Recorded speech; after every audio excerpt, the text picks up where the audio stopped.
Kentucky Wildcats have never been on a walk like this. Ahead, a sellout crowd, the SEC East title on the line. Big Blue Nation hoping to send the Cats onto the SEC championship game for the first time. But to get to Atlanta, Kentucky must beat the defending SEC champs, 6th-ranked Georgia. A football Saturday unlike any other in the Commonwealth of Kentucky. Here in the Bluegrass State, today it's the Dogs versus the Wildcats. Let's go!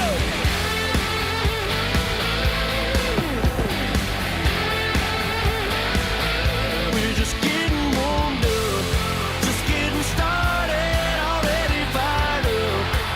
Yeah, this party ain't nothing like it round here, going down out here. Getting warmed up and get it started. Get him in there! Touchdown! You need a good time, well, I brought Snell gets the call. Touchdown! Who's setting it off? You know that's us. You already know we getting warmed up. We're just getting warmed He's gonna up. throw. Touchdown! Kentucky! Over the shoulder catch, J.J. Holliman. We're just getting warmed up. The Home Depot SEC on CBS. There has never been a football game with more on the line played in Lexington, Kentucky. And every one of the sellout crowd of 61,000 at Kroger Field knows it. We welcome you to the first of 2 top 10 matchups, the Home Depot SEC on CBS. First here in Lexington, 6th-ranked Georgia plays the 9th-ranked Wildcats of Kentucky for the SEC East title. Tonight, number 1 ranked Alabama versus number 3 LSU in Baton Rouge. The Tide can clinch the West. With John Shrippen on the sideline, Rick Neuheisel, Aaron Taylor, I'm Carter Blackburn. In 1950, the Kentucky Wildcats won the SEC and beat Oklahoma in the Sugar Bowl. So, Rick, it's only been 68 years to get the Cats back in this position. Kentucky is playing for the SEC East title in football. Let that sink in football. And it's no accident. They are sturdy on both sides of the ball. Defensively, they're the number 1 scoring defense in the country. Offensively, they've run for over 200 yards per game. And they are built in the image of their head coach, Mark Stoops, a self-admitted chip-on-the-shoulder coach. But to get it done, they got to go through Georgia. They certainly do, and this is a Georgia team that is the youngest in the SEC. 68% of the players are freshmen or sophomores on this roster. So although they're used to playing in these big games, this young team's going to have to step up in its biggest test of the season. Because if the narrative that Georgia is a dynasty in the making is going to continue, this is a must-win for the Bulldogs. Take a look at the Do Project Smarter, brought to you by the Home Depot. We take a look at this elite Kentucky defense. Well, I'll tell you what was smart. What was smart was for their leader, Josh Allen, to come back for a senior year. He's stronger, he's faster. You can see the elite pass rush move that has NFL scouts drooling. He's also got a ton of upper-class teammates excited about the challenge today. Here you're going to see another good pass rush, forcing the ball out of the hand of Drew Lock, and Cash Daniel, a junior linebacker, making a play. Going to see a lot of this today. Oh, meanwhile, for Georgia, 7-1 on the year. That 1 loss at LSU. Aaron, the bye week came at the right time because they come back against Florida in Jacksonville, and they seem to correct a lot of these numbers that went wrong in Baton Rouge. And that's a good news for them if you're a Bulldogs fan, because Kentucky is built a lot like LSU. But this Georgia team showed a lot of resiliency in their game against Florida a week ago. Jake Fromm was masterful, throwing for 240 yards, was outstanding, 6 for 7 and 3 touchdowns with no interceptions on 3rd down, but it was the consistent running game. Holyfield with the body blows, DeAndre Swift with the knockout punch, and then that defense flying around. Useful as they are, 3 turnovers proved to be the difference. A Kentucky fan told me earlier today, this moment is a dream come true. The Kentucky Wildcats playing for an SEC East title, the number 9 ranked team in the country on their home field.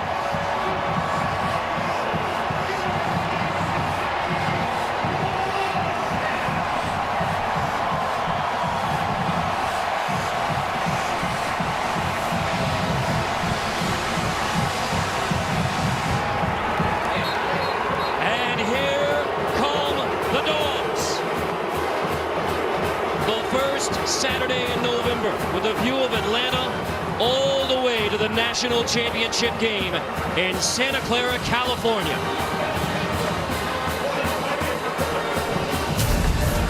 The Home Depot SEC on CBS is sponsored by Dr. Pepper, GMC, Chick-fil-A, and by Wheels Up.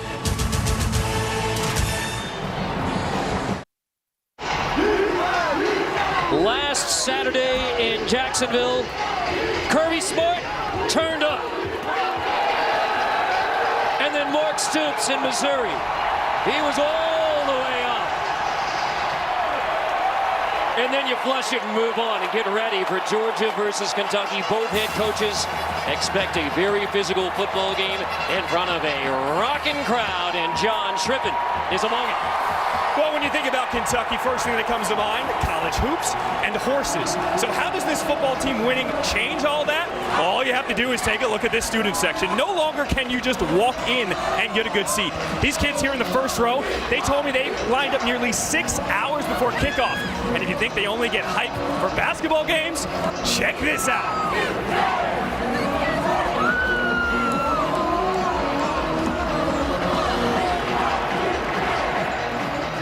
The hardcore football fans who have waited so long for a moment like this around Kentucky are ready to see the Cats play the Dogs for a trip to the SEC championship game. I'm jealous of those coaches dancing. Nothing like cutting a rug after victory, Aaron. There'll be somebody will be cutting a rug today. I'm pretty sure AT can lift it pretty high, Rick, if need be after this one. Those players should be happy that I'm not a coach, though. It might throw some backs out. Georgia won the toss, deferred. Kentucky receives the opening kickoff. Houghton will just let it sail through. So Rodrigo gets back to the touchback streak. Our Chick-fil-A starting lineups, and we begin on this side of the football with the Kentucky Wildcats and Terry Wilson. The sophomore from Oklahoma City began his college career as an Oregon Duck. Scott Frost and Mark Helfrich recruited him. Then everyone left Eugene. Terry ended up at junior college in Kansas, and he very frankly said, "I hated it. I'm here now. That's all I can say." Touchdown, Terry's got 8 total TDs this year for the Cats. Benny Snell Jr. in the backfield with him. Play action. Wilson, deep shot on first down. That is caught for a first down on the edge. So move it in a hurry for Kentucky. And now let's take a look at Rick's report on Terry Wilson. Terry is the consummate dual threat quarterback. He has the ability to affect the game with both his arm and his legs. He just needs to stay on schedule, needs to be on time. Obviously, a great start with that first throw. Gain of 11 to Isaiah Epps. First handoff. And a minimal gain on the right side. That's Ledbetter who makes the stop. AT, let's take a look at that Wildcat offense. Well, to win this game, Kentucky has to control the line of scrimmage and wear down a good Georgia front seven, but one that lacks the bulk and depth of their championship defense a year ago. So enter Benny Snell, a tough, physical, patient runner with outstanding vision who leads the SEC and is 10th in the nation with 117 yards a game. And now Wilson to the outside. That's Bowden, and he is still on his feet, and he may have lost yardage. Forward progress will take it to the 40, bringing up your first third down against that Georgia defense. Well, Georgia defensively, keep your eye on linebacker Monty Rice. He's Georgia's second leading tackler and was all over the field last week against Florida with 11 stops. Mel Tucker told us that Rice has a chance to be Roquan Smith-esque. And how about the Georgia defense stepping up? First time they are tested on third down. A somewhat maligned Georgia front seven gets the stop. Interesting play call there by offensive coordinator Eddie Grand, 3rd and 6. Not wanting to put the ball in Terry Wilson's hands, decides to run the ball with their bell cow, and Georgia does a great job up front. Adam Anderson, true freshman, in there on the stop with Jonathan Ledbetter. Kirby Smart said they were going to play some of the younger linebackers, Anderson and Tyndall, and Anderson in there on the stop on third down. Nicole Hardman is back. Duffy's kick from the 40. Hardman grabs it at the 12. Slips to the first, Cats he sees, and here goes Mecole Hardman down the sideline, across the 45, across the 50-yard line. Hardman is wrestled down finally inside the 25-yard line. Mecole Hardman breaks it for 64. Seems like it was a classic case of out kicking your coverage, just a beautiful punt. And this is the explosion that Mecole Hardman has seen all season long. Special teams does a good job. The skill set necessary to be good in the return game against punts is quickness, and then Hardman puts the speed on and gives his offense excellent field position to start this game. Jake Fromm and the Georgia Bulldogs get it at the 23-yard line. Elijah Holyfield in the backfield with Fromm.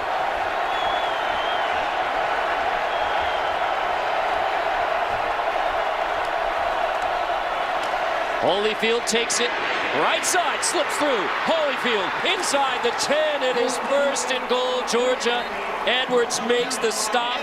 The Bulldogs have come out firing in Lexington. Great job of showing patience here by Holyfield. He's extending the play, sees a lane, cuts back. Kentucky overran it. Great tackle there on the back end by the safety West. Great patience by a good back to keep the play front side to give himself a chance to hit it out the back door.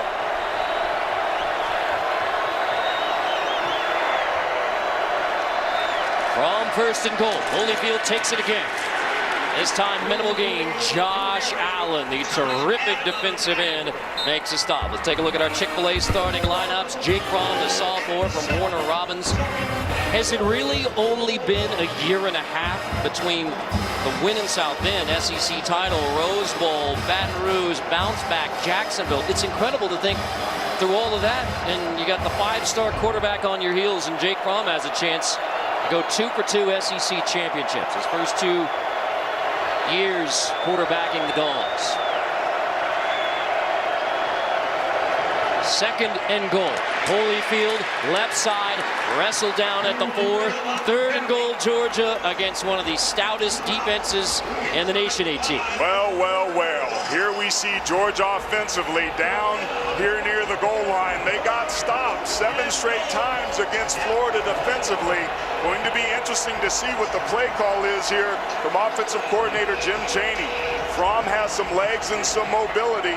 Do they give him a two-way go by getting him outside the pocket, or will he throw the football to these extremely talented receivers? One thing Fromm loves to do here is throw the fade, and we got a matchup down here to the bottom of the screen. Holloman matched up as a fade receiver. They can go over the top or back shoulder. From third and goal, over the middle end zone, touchdown! Bulldogs, Noble holds it in, and Fromm on third down, touchdown again. Isaac Nada has been a go-to guy since the end of the first half last week against Florida, where he caught 4 balls in that clock drive right again to finish the half against the Gators. Beautiful effort here, shaking man-to-man coverage and giving Fromm a place to throw the ball. A perfect start for Georgia. Hardman with a 64-yard return. Holyfield 3 carries to set him up. Nada into the end zone from Fromm. Rodrigo Blankenship is good. A 3 and out by the Cats in Georgia, already 7 on the board. Fromm to Nada. Glory, glory to old Georgia. 7-0. Dogs.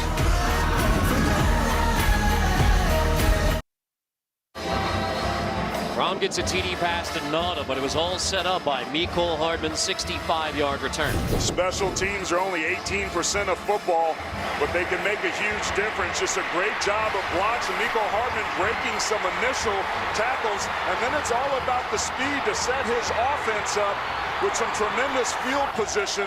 They tackle him, and then Fromm hits Isaac Nada against man coverage coming across the goal line. And once again, in back-to-back weeks, Georgia's on the board early. They got up 10-0 on that Florida team a week ago, and they're off to a heck of a start here this afternoon.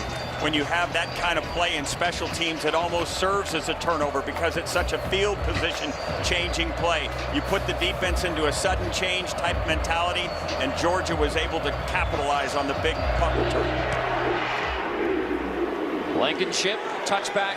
Kentucky at the 25. So let's take a look at today's questions, beginning with you, Mr. Taylor. Well, today's football game is probably going to be a glorified inside run drill. So who can run the football better will have a tremendous impact on the outcome of this game.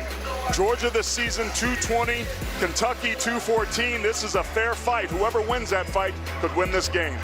Time of possession is important. Who can stay on the field here? Both these teams want to run the football today, and who can make the third down conversions? Already Kentucky missed on their first third down, and we saw what Georgia just did. They got stopped on first down. That first down efficiency going to be crucial here for Kentucky today. Absolutely. Terry Wilson will hand off. Benny Snell Jr. right side, SEC's leading rusher across the 30. Rick, I'm wondering, Kentucky's so hyped. You wonder how they're going to respond. And then through the first 4.5 minutes, nothing has gone their way. Sometimes when you take one on the chin like this, it kind of shocks you back into reality because this is a surreal environment right now. There is a Bulldog down. That is DeAndre Walker, linebacker. And this has been one of the big shuffle spots amongst the 4 linebackers for Georgia. You lose, led by Roquan Smith, an elite group last year. And as the Georgia training staff tends to DeAndre Walker, the senior from Fairburn, we step aside. 7-0 Bulldogs in Lexington. Want your sports news and highlights straight without the noise? Stream CBS Sports HQ, the all-new 24/7 sports news network available on your phone, computer, and connected TV devices. CBS Sports HQ, sports for true fans. DeAndre Walker, and Rick, you pointed out, this is a group that has only 10 sacks. Walker the best among them, and he goes down on this play. Yeah, well, listen, talking to Kirby Smart, he said we're not as deep as we were a year ago. We're going to have to play with a lot of young bucks. We're going to have to live with their mistakes of youth because their speed is such that they can't keep them off the field. So Brenton Cox is in. We have 2 true freshman linebackers now. Snell lined up for the direct snap, and now they motion Wilson in. Wilson 2nd and 4. Go to the outside, Bowden. Locker on the outside. Dogs converge, led by Monty Rice, the sophomore from Madison, Alabama, to force 3rd and short. Well, this is where Kentucky wants to make its hay. They got stopped last time against Missouri, 0 for 3 on 4th down. I know that this is a 3rd down play, but these are the things that you want to be able to do to control the line of scrimmage. They got to be able to big back this undersized but athletic Georgia front. Here's their first opportunity. Benny Snell Jr. said getting stopped. That is not us. 3rd and 1. Snell takes it, and Snell walking like he's talking first down Cats. Benny Snell took a lot of responsibility last week for not making it on 3rd and 1 a couple of times, not making it on 4th down. He said, I should make it every time. I lack patience. Here, he takes full advantage of a nice job by that front, Aaron. His vision is tremendous, and that right side of this Kentucky offensive line is heating up. A 7-yard gain, longest yet for the Cats. Snell, right side again across the 50. Finally shoved out by Richard LeCount, the sophomore of the Dogs' leading tackler. Here is what Benny Snell does so well. He's not gifted with great speed, but he has great vision. This gap scheme run is designed to get up inside, but he sees Tyson Campbell trying to get inside, sees the outside edge defender no longer there, and takes full advantage. What allowed that play to go is pulling tight to the double team play side, created a beautiful wall out there on the edge. First down, Faken. Wilson tosses. That's complete to Bouvier, the senior from Lexington. Bouvier had a great catch on that final series to win the game. A couple of them. Man, that body control when he went down with that ball that was behind him and low was fantastic. And that is DeAndre Walker headed to the locker room. Again, the Georgia depth in the front 7 takes another hit. We talked about the youth needing to step up, and we're seeing Brenton Cox have his opportunity here. Snell motions out. Wilson, perfect passing. Yes, it is. And here's Bowden. Bowden, nowhere to throw it, so he's going to try and run it, and there's nowhere to run it either. So you cross the 50 and you try a little trickery, and nothing works for Kentucky. When you get around the midfield stripe, you want to look for some chunk opportunities. That's what Andy Graham was trying to dial up. He had a good first down, giving him 2nd down and 5. Didn't make it that risky a play, but you got to trust your guys to make good decisions. That was a great job by Bowden, seeing his receiver covered and taking the ball under his arm, making it now third and manageable. That's the best possible outcome you could have had on that special play. Looking, I think, 2 downs right here, Aaron. No question, you're across the 50 and your offensive line's lathered up. Wilson 3rd and 5. Flushed, rolling. Wilson in trouble. Back to the other side of the 50 and forget about 4th down now. And guess who was there? The replacement of DeAndre Walker, this team's leading sacker, true freshman Brenton Cox. He's a playmaker, and he was the one that ended up getting down the athletic Terry Wilson. You could see the gleam in Kirby's eye talking about all these whippersnappers on his defense and how excited he was to watch them run around today. Max Duffy, sophomore from Perth, Australia. A 25-year-old punter, and it's Godwin back. Godwin let it hit at the 15. So Kentucky crosses the 50 and then throws it in reverse. So it is still Old Georgia. 7-0 start. Adam Zucker in New York with this Ford update. Kentucky had the extra play last week. A&M had a second put back on the clock at Auburn. They had to get fans off the field, and Kellen Mond can't take advantage for A&M. Brought down by Nick Coe. 5 sacks in the game for Auburn in the win, and they're going to be coming to Athens next week. Carter, Aaron, Rick. Well, Adam, let's take a look at those Dr. Pepper SEC standings, and it's pretty clear in the East. It's going to be Georgia or Kentucky. The chance for the Cats to get to the SEC championship game for the first time. Alabama, a chance to clinch the West tonight. It's a showcase weekend for the SEC, is it not? And I would point out that all 4 of those coaches involved in these big games are defensive guys. And because of that, they run offenses that have a physical run-based mentality up front. DeAndre Swift in at running back. Holyfield has the first 3 carries in the game for Georgia. Braun gives to Swift. Right side to near the 17-yard line. Taylor on the stop. Let's check with John. Medical staff has been busy early on. The center, Lamont Gilliard, he has emerged from the medical tent after limping off on their first offensive series. His left knee heavily taped up. He is limping. His return right now is questionable. His backup is true freshman Trey Hill. As for DeAndre Walker, he is in the locker room right now getting attended to. He had a huge gash on his left shin. Oh my gosh, a triage unit for the Bulldogs up front.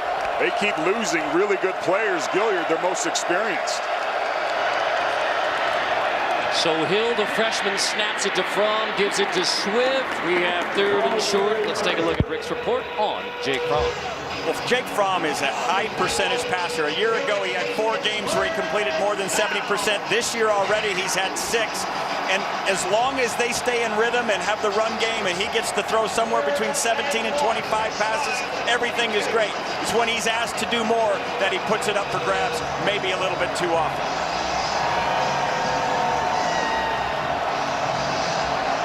On 3rd and 1. Swift, right side, and the Cats get the stop. It is Taylor again. Calvin Taylor Jr., the 6'9" defensive end with a couple of key stops. This big physical Kentucky defensive line just overpowers the left side of the Bulldogs up front. This is where you ask if that was a predetermined give, because had Fromm kept the ball there, he would have walked for a first down. He never keeps the ball. They are looking like they're predetermined, but he will keep it from time to time. Marta hits it at the 12. Bouvier backing up, fair catch signal. He will have it inside the 25. So finally that vaunted Wildcat D shows up to get a stop in a 7-0 ball game. 7-0 Georgia, but a 3-and-out for the Dogs. Tomorrow, what has 60 Minutes found out about the weapon used in most of the recent mass shootings? Plus, ride the biggest waves in the world tomorrow on 60 Minutes. Let's go back, AT, to that 3rd down stop. Well, Matt House, the defensive coordinator, brings the house by bringing Jamar Watson off the outside edge. But look where Watson's eyes are. All Jake Fromm has to do is keep that ball, and he's going to run to pay dirt. That's something that they're going to notice upstairs, Rick, and the Bulldogs can take advantage of. If it wasn't a zone read that time, it will be somewhere down the road because those eyes upstairs, Jim Chaney's been around this game far too long not to take advantage of that opportunity down the road. First 2 possessions, punt and a punt. They ended up a first down on the first play of the game, then 3 plays and out. Terry Wilson is a perfect 4 for 4, 20 passing yards. He's going to hand off to Benny Snell Jr. Waits for the hole to open, gets it across the 30, and DeAndre Baker comes up to make the tackle. You point out that it's been punt the first 2 series, but if you're Eddie Gran watching this, you're encouraged because there has been first down efficiency. Some of the chunk play opportunities, that double pass, they didn't work, but he's being aggressive, and they are moving the Dogs at the line of scrimmage. Kentucky averaging 6.7 yards per first down rush. And after 8 on this one, Wilson out of the gun. Give it to Snell again on the read, but nothing much doing there. And that's Robert Beal, the redshirt freshman from Lawrenceville, Georgia. The youth leading the way in the linebacking core for the Dogs. Once again, Robert Beal is one of the jack linebackers, just going to come from this backside squeezes, but then just uses his acceleration. There's another example where maybe Terry Wilson could have kept it because Beal crashed on that outside and took the dive away pretty quickly. 3rd and short, Georgia almost jumped.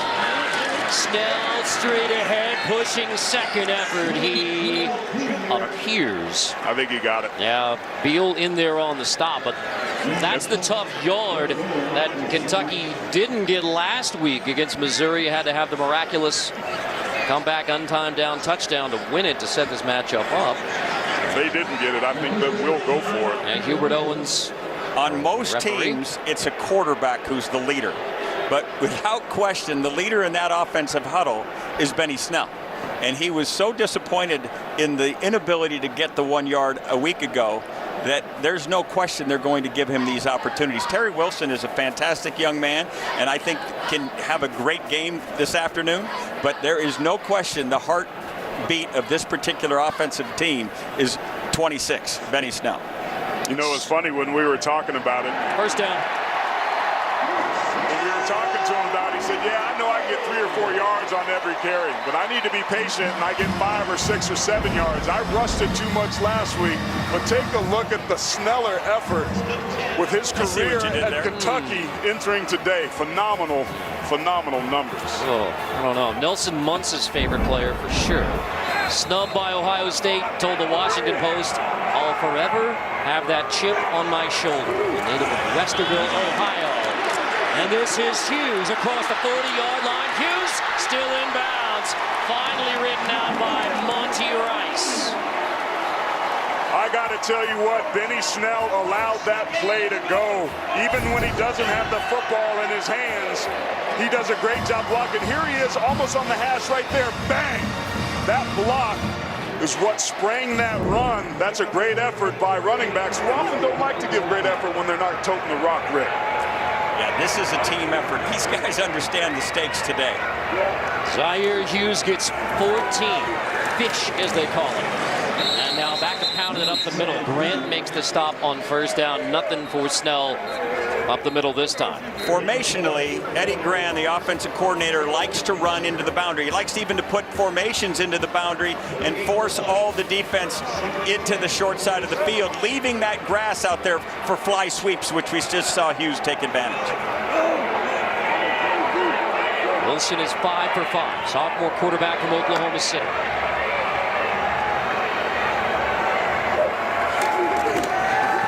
Wilson dropping, heavy pressure. Hit as he throws. Wilson deep shot, it's incomplete. Intended for Bowden. Julian Rochester blew it up and forced Wilson to release it just a beat early. Fantastic play by Rochester because just as you said, Carter, if he could hold that just a fraction of a second longer, he draws a bead and hits that pass, and that would have been a huge chunk play, putting the Cats down inside the 20-yard line. What freed Rochester up was a simple twist or an exchange of assignments where Rochester went around and the offensive line that's been pretty good in pass protection broke down. Here we are on the 3rd and long. I think screen draw delay here. Wilson after his first incompletion to the air again, incomplete.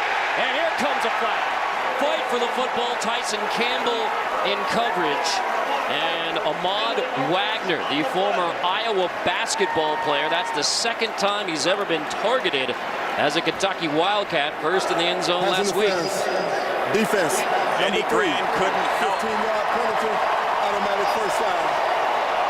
Couldn't help but smile in talking about Ahmad Wagner and getting him involved in the offense. As you just mentioned, a basketball player, great body control. They tried to throw him a fade late in the Missouri game last week. It ended up being the pass interference, the controversial pass interference call at the end of the game. But Wagner has the ability, with his size and his body control, go up and make those kind of plays. So they haven't hit the big chunk plays through the air, other than the 11-yard gain first play, but you get 15 here. And now Wilson, here's your screen. AT that you were looking for. Apparently the Dogs, they think they have the football.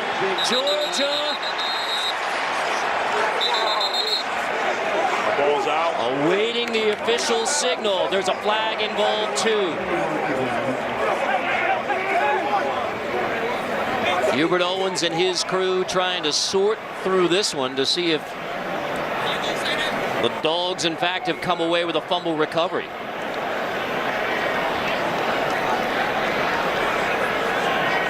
Ruling on the field was a fumble by Kentucky, recovered by Georgia. After the play was over, unsportsmanlike conduct, number 71 on the offense, 15-yard penalty. That's number 71's first unsportsmanlike conduct foul. AT, that's a huge double whammy for Kentucky. The fumble and then Stenberg, and you've been pointing this out for a while now. He's a consistent, nasty player, but it adds insult to injury. Not only do you turn the football over, but then you tack on 15 yards to an offense that doesn't need any additional help. And how about Tyson Campbell? Had the pass interference penalty, comes back up there huge, helping his Dogs get the ball back. Campbell with a fumble recovery. Georgia 7-0. Kentucky's crossed the 50 twice. One time they took a sack, and now a fumble and a 15-yard penalty. Devontae Wyatt making the play there. He didn't practice much this week. Now you see Stenberg, the left guard, getting a little extracurricular in there. And as we said, Aaron, we saw a bunch of that watching tape in preparation for this game. Mel Tucker told us that he plays to the echo of the whistle. On first down, toss, wide open, and room to run for Georgia. Holloman makes the grab. Let's take a look, finally, at the starting lineup for Georgia. Well, Georgia must effectively run the football to win today, and among the best blockers on the team is J.J. Holloman, who we just saw had a huge game a week ago. Fromm to throw again. Second down, left that one high for Holloman, so tries to go right back to him. One of the things Jim Chaney loves to do is throw little patterns, three-man patterns into the boundary. Right there, that's what we call a Hank route, where you take the tight end right over the ball, run a hook outside Hank for hook, and they're in the back into the boundary. Had him open, should have hit it. Kentucky got the stop on 3rd and short, last Georgia possession. Forced the 3 and out. And now the Dogs on the plus side of the 53rd and 4.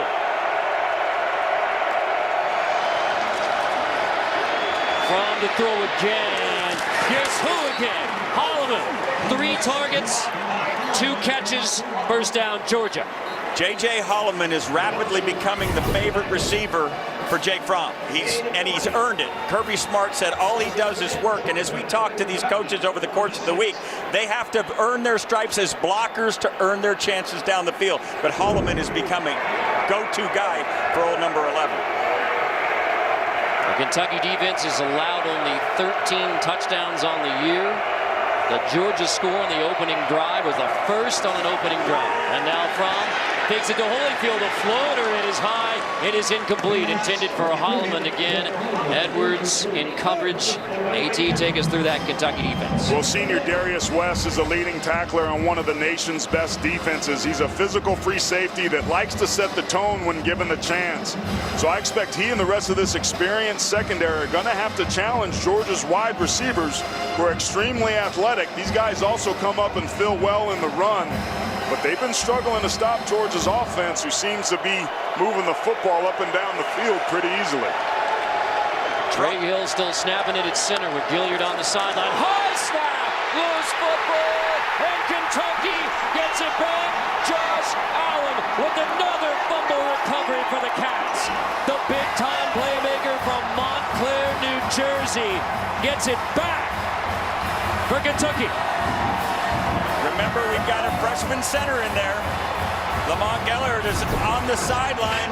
Trey Hill, the true freshman, is at the center. You're going to get some of these mistakes, especially when the stakes are as high as they are today, fellas. And Allen is so fast off that outside edge. Reads it right away, but that's the spark play that this Kentucky team needed. So Hill, the freshman, is getting coached up right now by Lamont Gillard, the senior, on the Georgia sideline. Cats turned it over on their last possession.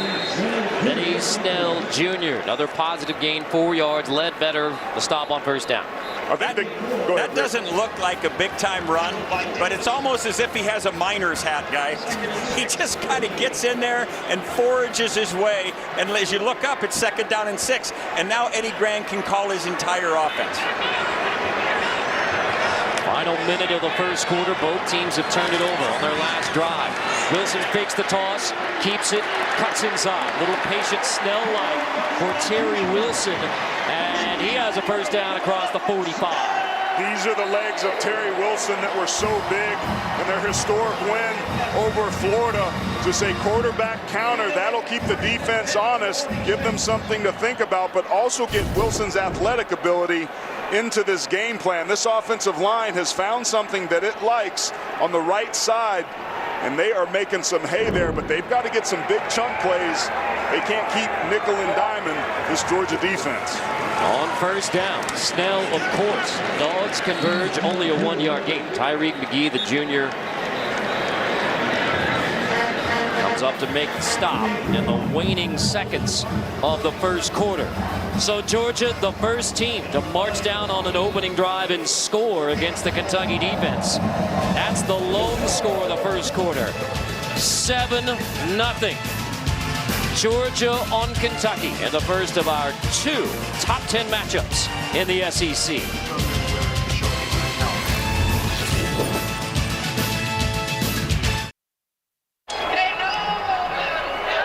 Kentucky can. The big push around the University of Kentucky. Kentucky can play defense. And Rick, the biggest difference you see so far in the game? Well, was the punt return by Mecole Hardman. That was the play of the game thus far. And interesting, Dean Hood went to the rugby punt the next time. They're not going to give him any more chances.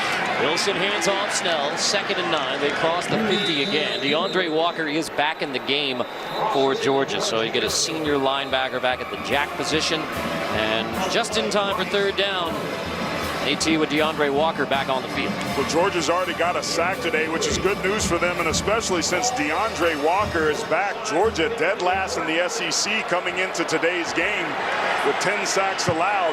But when you've got Benny Snell back there and a mobile quarterback, you can't get too far upfield. Wilson on 3rd and 6. Sips it complete. Bowden has it.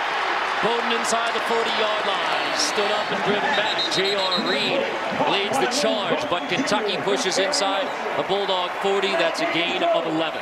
Taking advantage of man coverage, their go-to guy, Lynn Bowden, beats his DB inside on a slant, makes the play. He's got to have a big game for Kentucky to win today. He's got to make some plays, as he did a week ago with that punt return. Well, not since Babe Ruth has somebody called their shot like he did last week in Columbia. So give me the football on the punt return. The sophomore from Youngstown, Ohio. Mark Stoops' hometown. Wilson looking for a shot. Wilson on the roll, chased, dumps it out of bounds. The right play. McGee gives pressure. Yet again, as soon as Kentucky crosses the 50, they're looking for the deep shot. That was a fake toss sweep that ended up being a bootleg, but Georgia did a nice job of covering Benny Snell, who looked to be one of the intended targets. Walker was there with him. Wilson had nowhere to go as he boots around. There's nowhere to throw, so he does what he can to extend the play to try to give him a chance, and smartly throws it away. Totally illegal to do so because he was outside the pocket. Snell keeps it running. I mean, that initial contact, and yet he finds a way through somehow. These are the body blows that this Kentucky team is setting up Georgia, who is talented, but we've already seen be banged up a little bit. This is counter football. This is double teams on the play side, pulling your backside lineman. Benny Snell is excellent Give him at being a miner patient. hat. The coal mines in Kentucky. This guy finds his way through. I guarantee you Benny would have a colorful one too. John has more on that later. Press man coverage by Georgia this time. 3rd and 5, here's Wilson. Design run. Wilson finds the edge and dives for the first down. Richard LeCounte had him lined up, and Terry Wilson won the one-on-one. We talked about dual threat quarterback. This is where you use the young man's legs. Now this is designed to come back inside there, but he jumps outside using unbelievable ability. And remember, he's beating a secondary player. Richard LeCounte could run too. Getting outside right there, making the first down, that's a huge play for the Cats. That 4-4 speed kills, doesn't it, Rick? I wonder what that would be like to run 4-4. Oh, we may have some new eyes here. The Wildcat, and it's Snell. Snell. That did not fool the Dogs. They are ready. And stop on Snell. That's Tyler Clark, the junior, who makes the tackle at the line, maybe a little lost. When you have unique formations, as the Wildcat is with Benny Snell now taking the quarterback position, you have game plans for him. Georgia loaded the box right there. Haven't seen much from him as a passer, and until he proves otherwise, they are going to gang up on that particular formation. But they're also winning their one-on-one matchups. A lot of penetration early on here at certain times inside over the center and guard positions for the Bulldogs. Wilson, Snell, trying to find a hole right side. Mel Tucker's D. Julian Rochester in there on the stop. And his career as a GA for Nick Saban at Michigan State in 1997. When we were talking with him yesterday, he said, I feel like we can cover these guys on the outside edge, so we expected coming into this game to see a lot of man coverage so that they could bring their safeties down inside the box to help stop the run. But they have to be honest in their passing lanes, otherwise Wilson's legs get involved. On 3rd and 7. Wilson in the pocket, dragging across. Bowden has the grab. Bowden inside the 15. Wilson delivers to Lynn Bowden Jr. First down, Kentucky.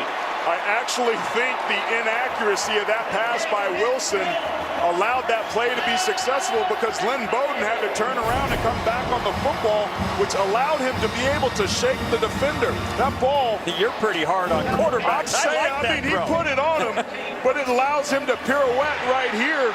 And again, a missed tackle by this Bulldog defense, something we talked about early on in this game. That showed up a week ago, showing up here at times as well.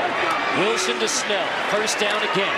Snell lowers the shoulder pads, pushes inside the 10. Clark on the stop. This is a fun drive to watch. You can see Eddie Grant's got everything working right here. He's got some tools at his disposal right now. Is he going to play action? Is he going to continue to pound away? 7 points is the absolute mandate right here. And Mark Stoops told us in anticipation of this game, he's not unwilling to take some chances, knowing the stakes. Snell already has 16 carries for the Cats.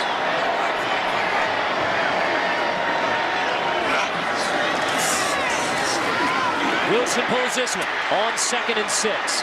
Driven down at the 6-yard line. J.R. Reed, DeAndre Walker combine on the stop to force 3rd down from the 6. Just tremendous eye discipline here by Reed, staying home. He doesn't get fooled, forces it back into the pursuit. DeAndre Walker's there to finish the job. 3rd and 4. So the first down line is at the 2. Touchdowns are critical down here for this Kentucky offense. We may see some more Wildcat with Benny Snell, and if so, this young man's not afraid to throw it when he's down here. Snell on 3rd and 4. Bowden with them in the backfield. Penalty. This drives you False crazy. start. Offense, number 79. 5-yard penalty. 3rd down.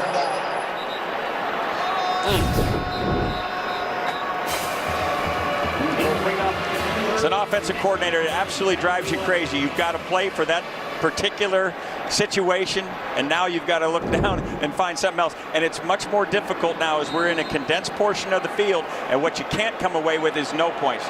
Look for a safe throw here. And Georgia substituting after Kentucky substitutes, so now it's into 3rd and 9 on the 14th play of the drive. Timeout, Georgia. 7-0 Dogs. Georgia takes a timeout. It is 3rd and 9 for Kentucky in the red zone. This defense. 7-0 Georgia. This is 3rd and 9 coming. It is not 3rd and goal for the Cats, but this is already their best drive. 13 plays already, and a huge 3rd down coming. Rick. Critical that they come away with something. So you want the safest play that you've got that has a chance to score a touchdown. You can see right here, Ahmad Wagner lined up here into the short side of the field. Look for a fade throw using his body and his ability to go up and climb. Basketball skills. Former Iowa Hawkeye basketball player. And he's lined up underneath DeAndre Baker, who's probably going to be a top half of the 1st round draft pick. This is going to be a heck of a matchup if it happens. Terry Wilson looks that way, and Wilson is driven down. The 2nd sack of the game by the Georgia Bulldogs. Channing Tindall, the true freshman from Columbia, South Carolina, has his first sack as a Bulldog, and it comes on 3rd and 9. And he runs over, flat out, Benny Snell, who the scouts tell me they really like his ability to protect the passer. Baker just in great coverage right there on Wagner. Wagner can go up and get it, but that is a fantastic stop by this Bulldog defense to force the field goal.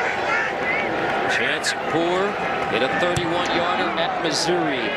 This one is good to put Kentucky on the board, but it's Georgia with another sack, and the Bulldogs hang on to the lead, 7-3. Grab your favorite chair and get ready. It's Saturday night in Death Valley. Death Valley. You're talking about 2 great traditions. Tua throws long. Bama's got a touchdown. Beating Alabama is why you come to LSU. Touchdown, Tigers! All right, Aaron. What are you paying attention to? This is a battle of heavyweights. LSU has to somehow affect Tua Tagovailoa. They got to sack him. They got to disguise some things, get him off his spot.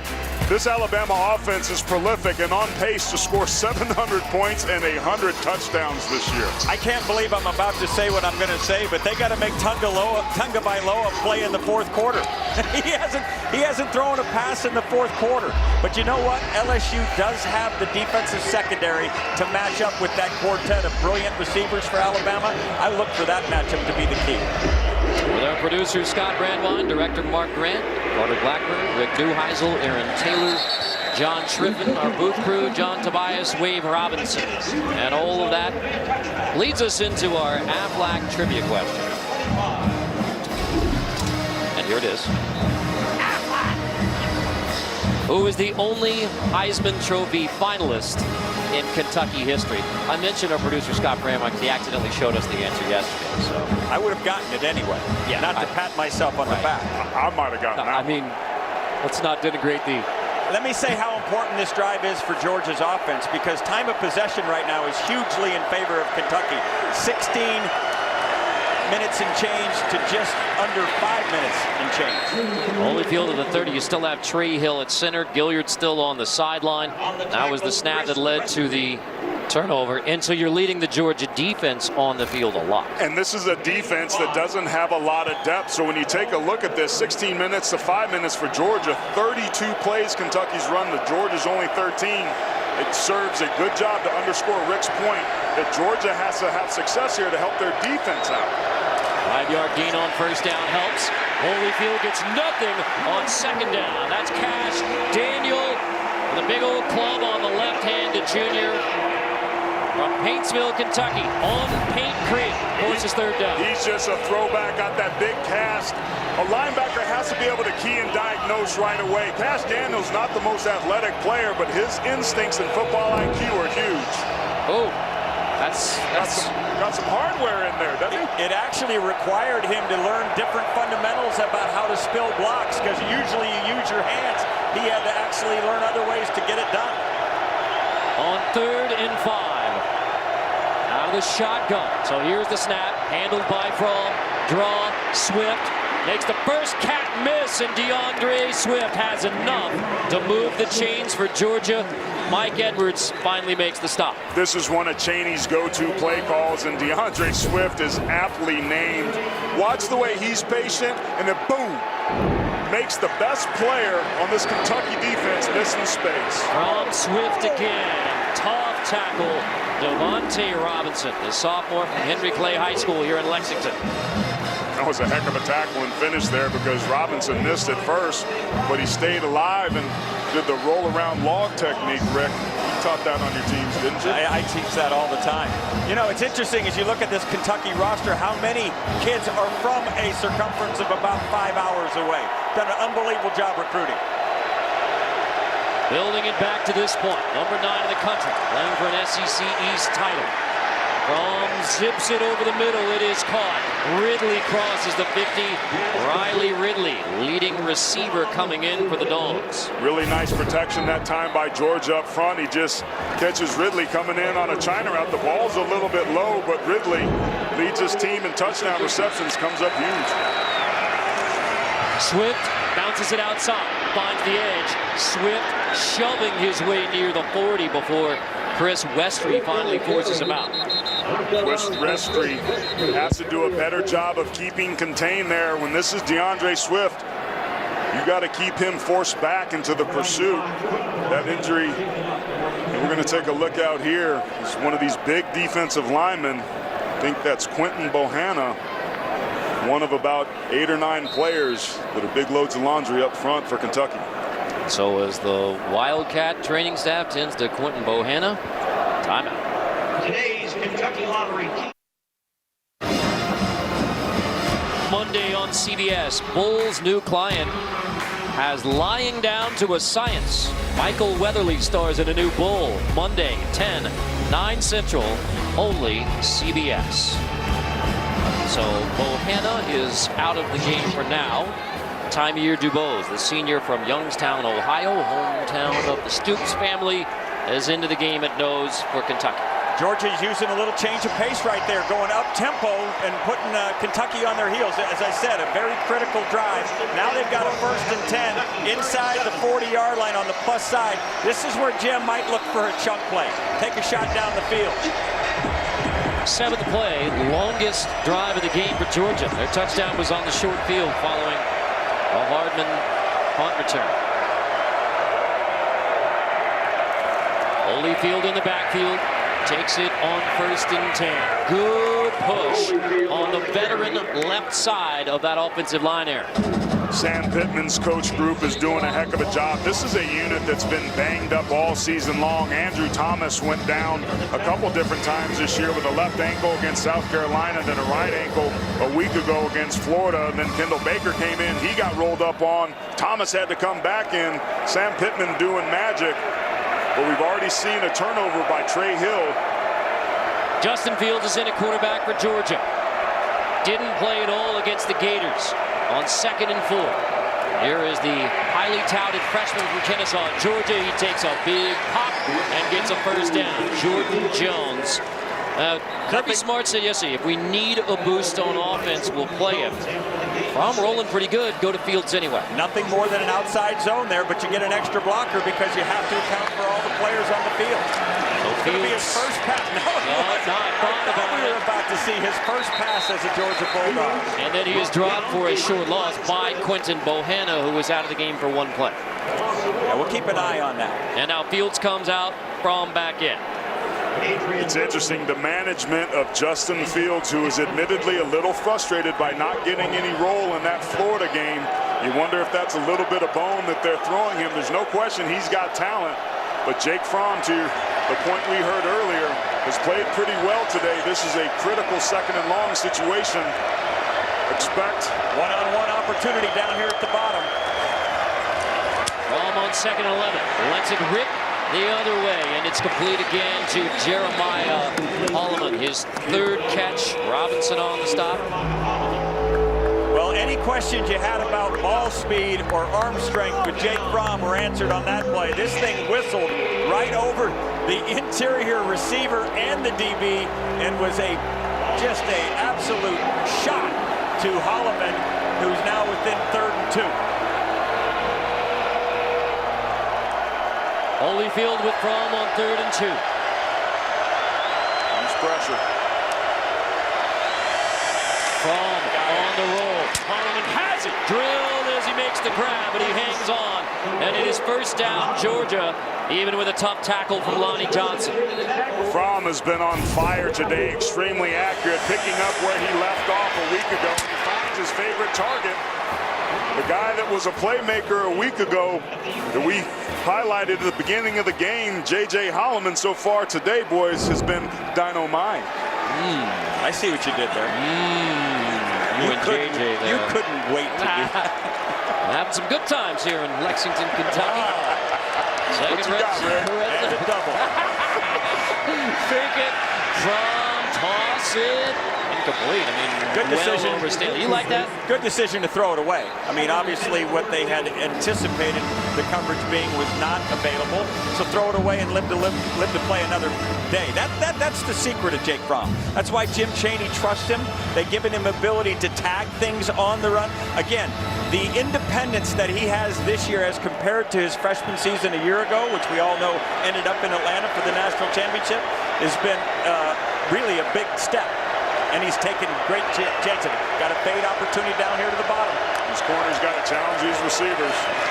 Fromm hands off Holyfield, trying to find the edge inside the 10. Elijah Holyfield is pushed out by Westry, but a flag is down back at the line of scrimmage. Throwing where you get holding.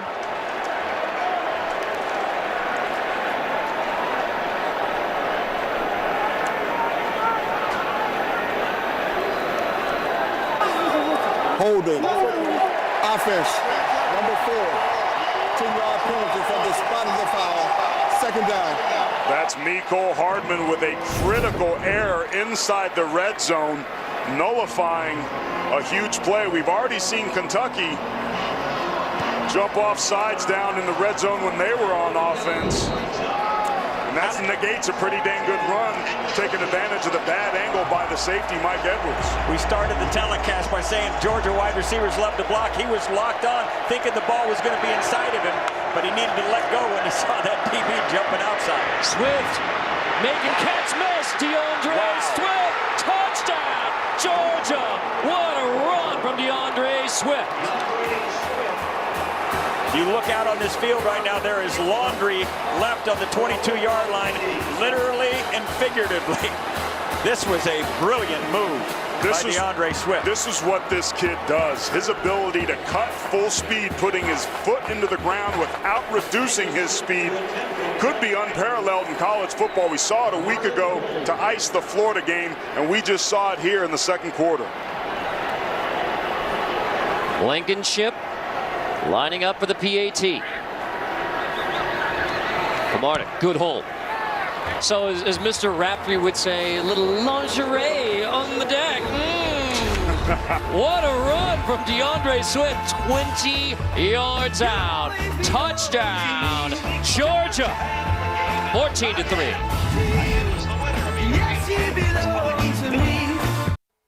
Adam Zucker in New York coming up on the Geico Halftime Report. Houston, BJ, and I catch you up on today's action, including South Carolina coming back from down 10 at Ole Miss. Jake Bentley, big day in the air, but wins it with his feet, 48-44 as we go back to Georgia and Kentucky. Georgia's longest run of the day, an incredible 20-yard TD scamper by DeAndre Swift. Made 3 people miss on it. Here's Mike Edwards here. He's going to come up and be able to force this back into his pursuit that's coming, but he's the first of 3 guys to miss tackles, Rick. Well, you made the right point. He misses the tackle, but he is at least forcing the back into his help. And DeAndre Swift is just too much. It's an excellent individual effort And Kentucky needed to stop there, were unable to do it. But if you're a Kentucky fan, take heart. You were down 14-3 a week ago against Missouri. This is a team that seems to thrive on getting down and crawling their way back in football games. But this is an offense that'll take advantage of your mistakes, and they've done so twice, giving themselves 14 points so far. Georgia had run only 12 plays. Then they go on a 14-play touchdown scoring drive. That will be a touchback. It'll take back to the 25. And I think most Kentucky Wildcat fans already had this Aflac trivia question in their hip pocket. The only Heisman Trophy finalist in Kentucky history. Can you take a guess who it may be? Yes, Tim Couch in 1998. Tim Couch was a fabulous player here at Kentucky. A top draft choice in the NFL ranks. I'm told he comes to almost every game, but not able to be here today. First one he's missed in 10 years, we heard. Snell takes it. He is nearing 1,000 rushing yards this year. It would be the third straight year for the junior from Westerville, Ohio. His dad, Benny, was a running back, including in the XFL. And his name on the back of his jersey was Thorough, T-H-O-R-O. It's in thoroughbred. So appropriate. Benny Snell Jr. ended up with the Cats, although now he is limping off prior to second down after 17 carries in the game. A.J. Rose is in, the sophomore from Cleveland. Completely different running style. A.J. Rose is a tall, gliding, kind of one-cut runner compared to Benny Snell, who's a workhorse. Wilson zips it complete on the outside. Bouvier holds it in. Out of bounds, minute 43. Here's how Benny Snell Jr. got banged up. Wear and tear right there, fellas. This is an important play now. Minute 43 left in the half. You just gave up a 14-play drive. We saw what Fromm did last week in a 2-minute exercise against the Gators.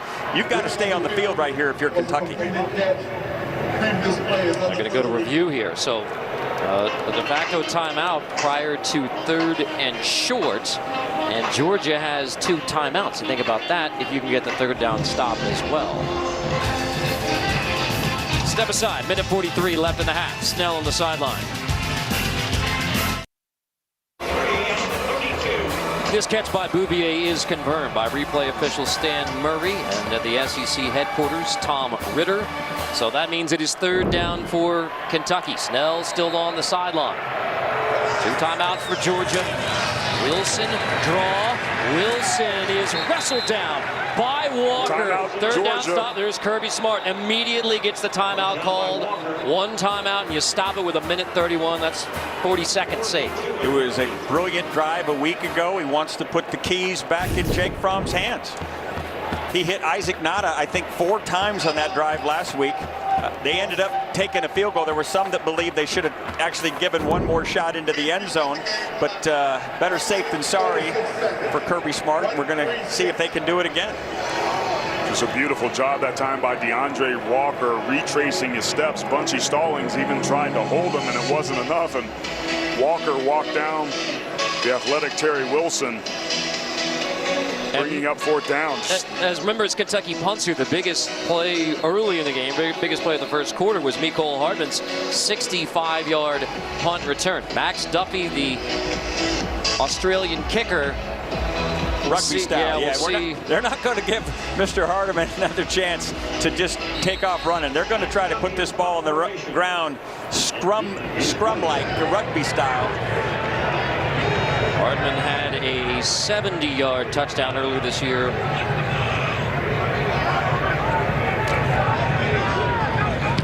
There's a roll, trying to get it away from Hardman and maybe get it out of bounds. Roll hit just inside the 20. Cats get down there and down it. And clock stops with a minute 22. 1 timeout for Georgia. That's a 52-yard punt. With Georgia back. Coming up on the Geico Halftime Report, Adam, BJ, Houston Nutt will get you caught up on a busy day in college football. That's coming up on the Geico Halftime Report. 1 timeout left. You've got, you would like to keep that in your back pocket for Rodrigo Blankenship, and we know he can hit something from outside 50 yards, so you're looking to try to get to about the 35-yard line for a chance here. Keep in mind that Georgia also gets the ball back to start the second half, so making this drive all the more important for the Wildcats. Swift straight ahead. He had the 20-yard touchdown run last time he touched it. Nice gain on first down and gets out of bounds with a minute 16. West pushes him out. It's always fun to watch when everybody understands the situation. Swift knows, hey, look, I made some yards, but let me get to the sideline and get that clock stopped again. You're thinking positive yardage, first down, preserving the clock. You cannot take a sack here. Georgia's tied for 4th in the SEC with 43 plays over 20 yards. At some point, they're going to have to take some deep shots against this very experienced secondary. Nada is the target. Fromm steps up. Nearly got that sack, AT, but Fromm rolls, gets the first down. Clock stops temporarily, minute 9, and now we'll check the flag. Nice job defensively by Kentucky there. Fromm didn't have anywhere to throw the football. Personal foul, face mask, defense, number 92. 15 yards added to the end of the run, first down. And now you're about 25 yards away from field goal range with one timeout. The clock will start on the ready, but Jake Fromm did a great job making the first down. Remember, in college football, the clock stops on first downs as they reset the chains. I mean, now for Georgia, over a minute, you cross the 40. There's plenty of time. You're in absolute control of the situation, meaning that you can take these underneath throws. That is it. Oh, they're going to wind it. Yep. The clock is going. In bounds. Dogs are on it, but you can take these underneath throws as you stay in rhythm, knowing all you have to do is get to the 33 for Rodrigo Blankenship. Still not a huge mistake there, even though it didn't get out of bounds, but Cats keep him in. 2nd and 6. Fromm over the middle. Here's Swift across the 50. Swift, perfect. Gets out of bounds. Stopping at 35 seconds, first down. He's such a weapon. When you can throw a short underneath pass to take advantage of the coverage that doesn't want to get beat over the top and pick up that many extra yards, again, making sure he knows the situation and smartly gets himself out of bounds. Kentucky's defense, just 13 points per game allowed. Georgia has already outpaced that in the first, and now it's the Wildcats huffing and puffing as Georgia moves down the field at the end of the first half again. This is as dejected as I've seen this defense, hands on the hips, but they got good pass rushers. Now the time to bring that out. Fromm right on the edge of field goal range, just pitch and catch to the outside. Godwin, 32 seconds, plenty of time to play. Switch the formation, put Nada to the field. Everybody's paying attention to 18 because of last week. Put Terry Godwin in the slot and hit him on the same route they hit Nada a week ago. So a little 5-6 yard out, and now they're in field goal range. So what do you do with your shots at this point? Now you can take a look down the field. A double move right here comes to mind. Opportunities to take a look, but you cannot take a sack. 2nd down, check down, Swift. Another first down, gets out of bounds again, 27 seconds, calm and confident right now for the Dogs. That's what it really seems like. Jake Fromm is hovering above this situation. He's delivering the football masterfully. He's 11 for 14 so far today, pitching and catching. That accuracy and decision-making that was so helpful a week ago, coming off of arguably his worst game that he played against LSU, has been on display. And if you're Matt House, the defensive coordinator, you've got to resist the temptation to come after him. You've got to make sure you limit this to a field goal drive. 5 for 5 on this drive in front of the end zone. First incompletion. There's your first shot. Beatty in coverage, intended for Godwin. This is a great example of experienced players and why, if you have juniors and seniors on your defense, you're going to be better off. Cash Daniel has a chance to panic here, but he doesn't. He ends up letting this go, and there is no flag for hitting somebody as they're going for a ball, getting an interference call that's going to make this an easier field goal. Beatty who laid the lick on Fromm, forcing the first incompletion. And that incompletion was a big one for the Wildcats because Godwin was open in the seam had that been on target.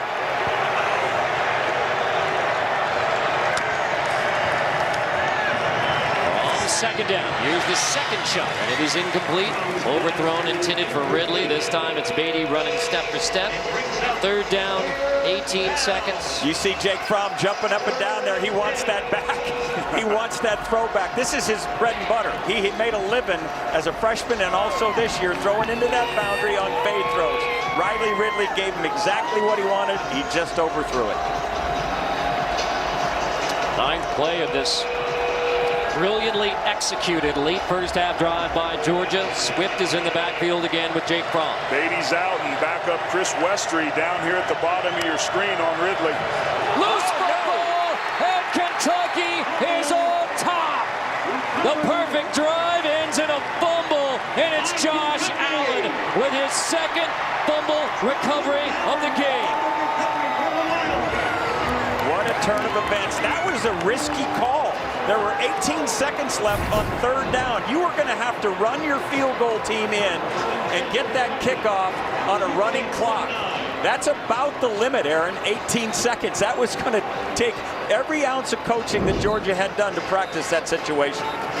And another costly turnover in the exchange. That's just simple execution. On the mesh, we saw a bad snap earlier by backup center Trey Hill. Georgia shooting itself in the foot, and that's exactly the break that the Wildcats needed. 15 seconds in, Kentucky just hands it off. All right, let's get to the locker room now if you're Kentucky. So Georgia rolling, looking like they are going to put more points on the board, but the second takeaway by the Kentucky D, Josh Allen, has kept Kentucky in it. 14-3 at the half.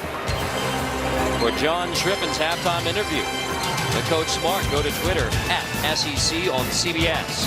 Now let's go to Adam Zucker in our New York studio. All right, thank you, Carter. Coming up on the Geico Halftime Report, Houston, BJ, and I will preview the second game of our doubleheader, the Monster Primetime Showdown in Death Valley. Number 1 Alabama and number 3 LSU after this word from your local station.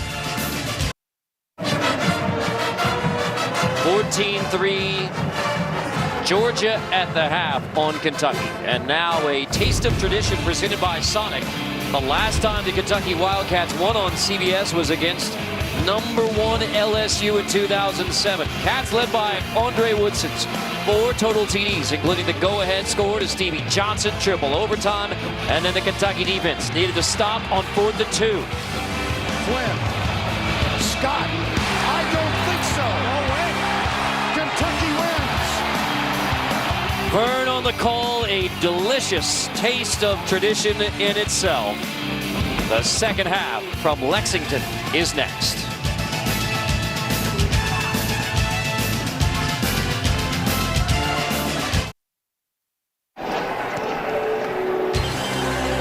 In a game that will determine the SEC East Division, it is 14-3 Georgia on top of Kentucky. The 2 fumble recoveries by Josh Allen have played a large role in keeping Kentucky in the game.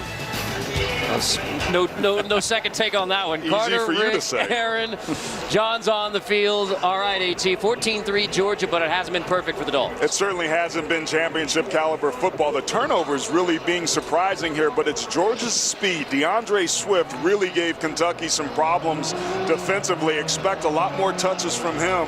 And on the defensive side of the ball, keeping an eye on whether or not Benny Snell could come back will have a huge impact on the second half. For Kentucky, everything's gone well. They've had 18 minutes of possession time, but offensively, they've been unable to muster up any explosive plays. Their longest pass play has been 14 yards. Their longest run has been 11. Look for Eddie Grand to try to dial up some big plays to change the field position and change the momentum of this game. A reminder that the Wildcats have never been to the SEC championship game. Their last outright title was in 1950 when Bear Bryant was the head coach.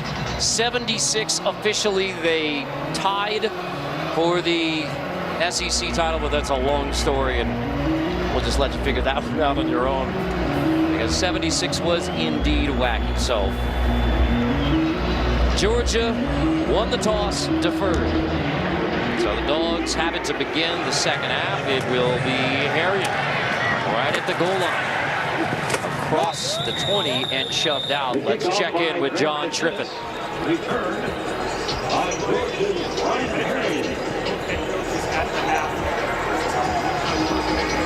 All right.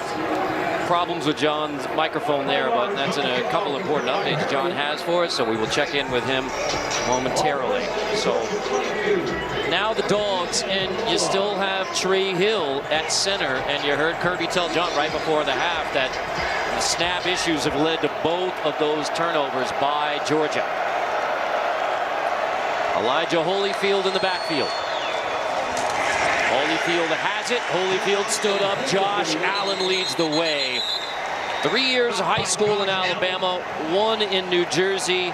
A huge recruiting win for Kentucky over Monmouth. Here he is coming off this outside edge. He's such a force. He plays in that up 2-point position, just dominates the backside wing there and just completely shuts down the rush lanes. That's sort of the first down success that Kentucky needs to continue. They had some earlier in the game, but Georgia really got themselves lathered up there in the second quarter. That's a great way to start this second half.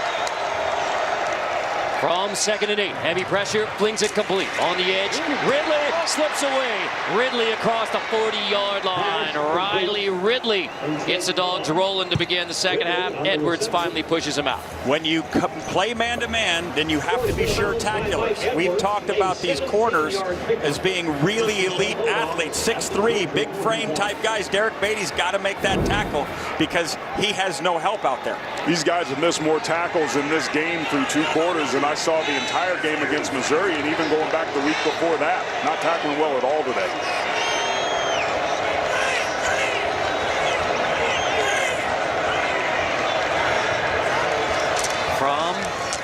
Can I hand off Holyfield?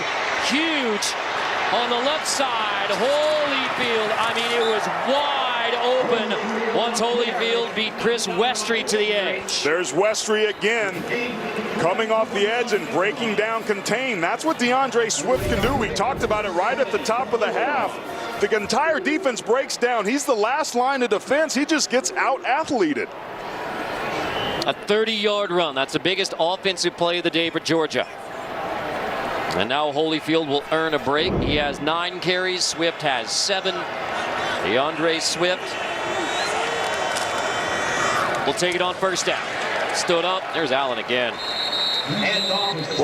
What happens on those long runs, Plays guys, over, doesn't matter. What happens on those long runs is Jim Chaney builds formations by sinking the outside wide receiver to get up on safeties. Safeties are more prone to tackle and leaving the corner as the unblocked defender. And if they don't what we call crack replace and get in position to create an edge of the defense, they get engulfed, just as we saw Holyfield capture the edge a couple of plays ago. And clearly Mark Stoops not happy with the way his defense is beginning this second half.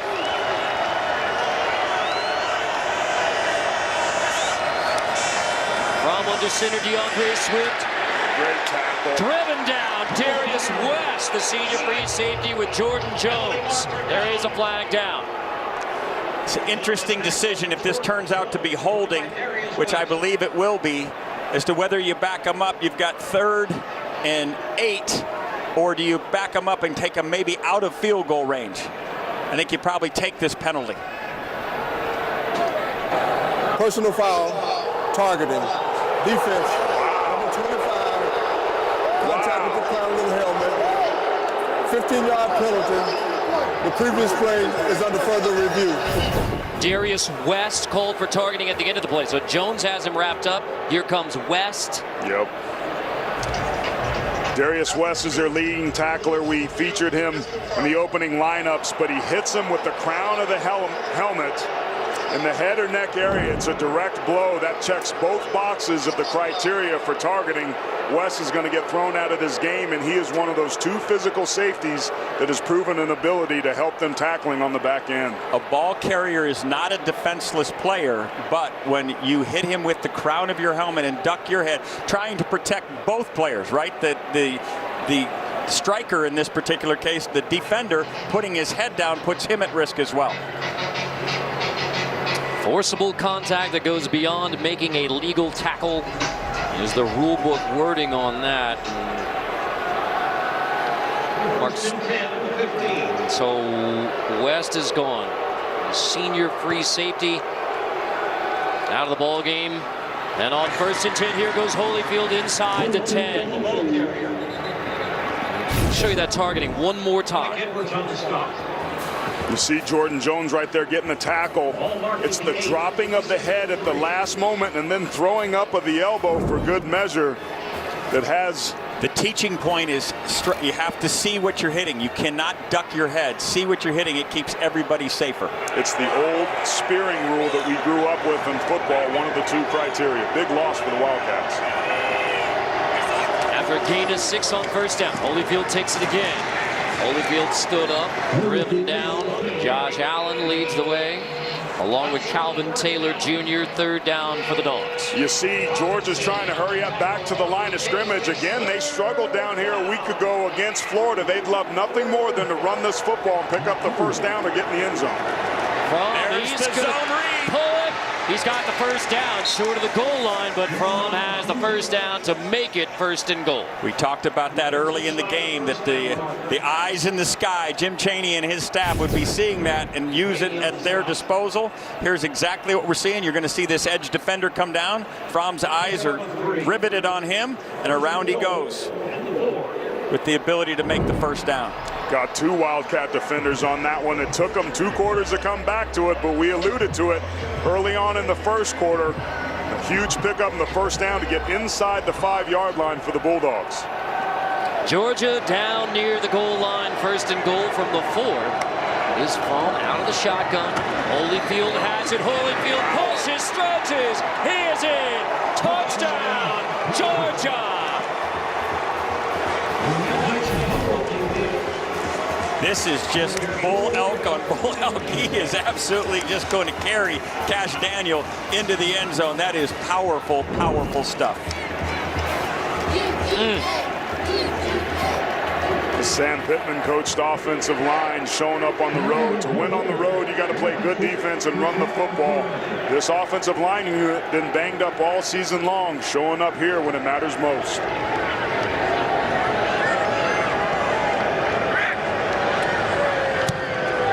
Blankenship TD is good. Kentucky had given up only 12 touchdowns on the year. Georgia has 3 of them. Realer than real deal Elijah Holyfield.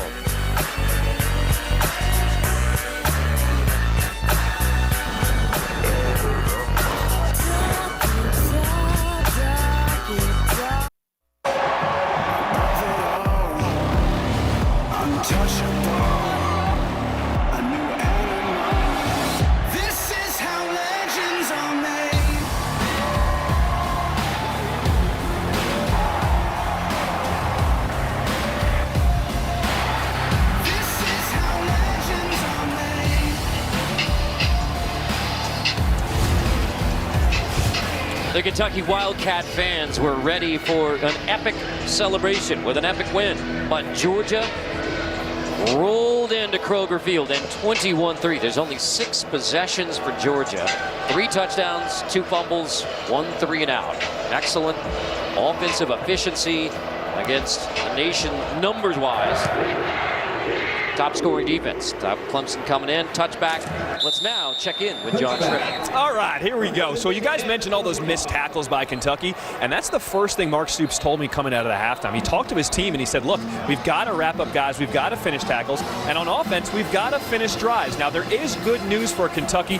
Benny Snell looked to be banged up towards the end of that first half, but he is good to go here in the second half for the Wildcats. Okay?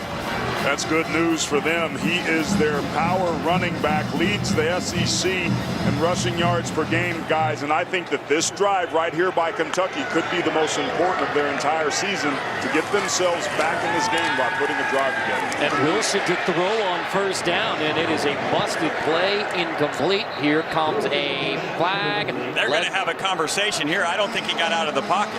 The ball across the line of scrimmage. Yeah, there you go. This was Snell's injury.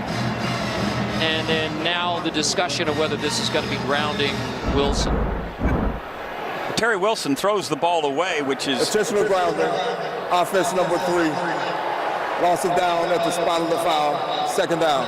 I want to start with the decision to throw it on first down, first possession of the second half with Snell back out on the field. Aaron just talked to you about how important this drive is, and Eddie Grand trying to conjure up some measure of explosive play. They have been stuck in the mud offensively, and to give their defense life as well as get this crowd back into the game, they're trying to manufacture something. That just was ill-advised there. So essentially a sack out of the grounding, and Wilson will throw that. Snell, no room in the open field as the Dogs converge, led by Monty Rice, the sophomore from Madison, Alabama. Benny Snell is underutilized as a wide receiver, but here they get him out. He usually stays in protection, but there's Monty Rice, the young and up-and-coming player, showing Kentucky what it looks like to finish when you tackle. 3rd and long right here. You can see they put the big basketball player from Iowa into the ball game, into the short side. They tried this last time in the first half, trying to give him a shot down the field, but he has safety help right now. I think they've got to come to the field, see if they can muster up this first down. Wilson forced into 3rd and long, 3rd and 12. Great grab by Bowden, but he's well short. Only at the 30, needed 5 more yards. McGee makes sure that it's 4th down, and the Cats have no choice but to punt it away. AT, you said it was the critical drive of the season for Kentucky to get back in the game. They elect to throw it on first down. Intentional grounding, 3 and out. On the first play of the game, they threw it and they completed it and they moved the sticks. I don't mind that play call, but another penalty really putting a damper on an offense that struggled to be able to find anywhere near the explosivity that we've seen from Georgia today.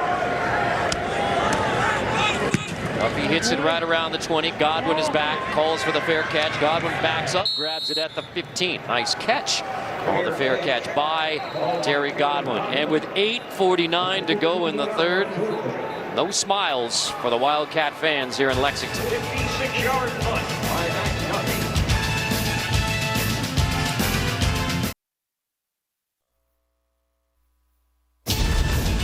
The Home Depot SEC on CBS is sponsored by Microsoft, Napa, Ram Trucks, and by Progressive Insurance. The 1950 Kentucky Wildcats, led by Bear Bryant, the only outright SEC champions in Kentucky football history. So Tulane and Georgia Tech have more SEC titles than does Kentucky. There's also disputed national championship that year. Now that we're in the no more disputed national championship, no more shared SEC titles era, very clear what's on the line here today and moving forward. And that's what made today so special. You can see these blue-clad folks all just eager to see their Cats get back into this game, but it's a poor start to the second half on both sides of the ball. Fromm gives it to Harriet. So Harriet gets the first down carry, and that means a rest for Elijah Holyfield and DeAndre Swift. I guess a rare rest at this point for Holyfield and Swift. He added to these touch numbers 3 catches for DeAndre Swift as well.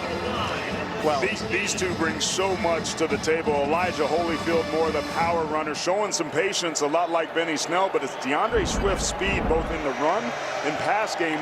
In the perimeter, he was virtually uncoverable early on in the first half here. Expect him to start to get some touches to get that speed on the edge. So the offensive touches are even, and now DeAndre Swift breaks it again all the way for the sophomore from Philly. DeAndre Swift, 84 yards, touchdown, Georgia. Swift says it all. Certainly got the right last name, doesn't he? Oh, my. So I was talking about that drive before. This one was so important because Georgia is gashing this Kentucky Wildcat defense that had been really stout against the run. But this banged-up offensive line for the Bulldogs is showing up in a big, big way. Blankenship boots it through, and now Georgia on the huge run from Swift, up 28-3, with an eye on Atlanta again and beyond. DeAndre Swift has him singing, "All hail the dear old Georgia."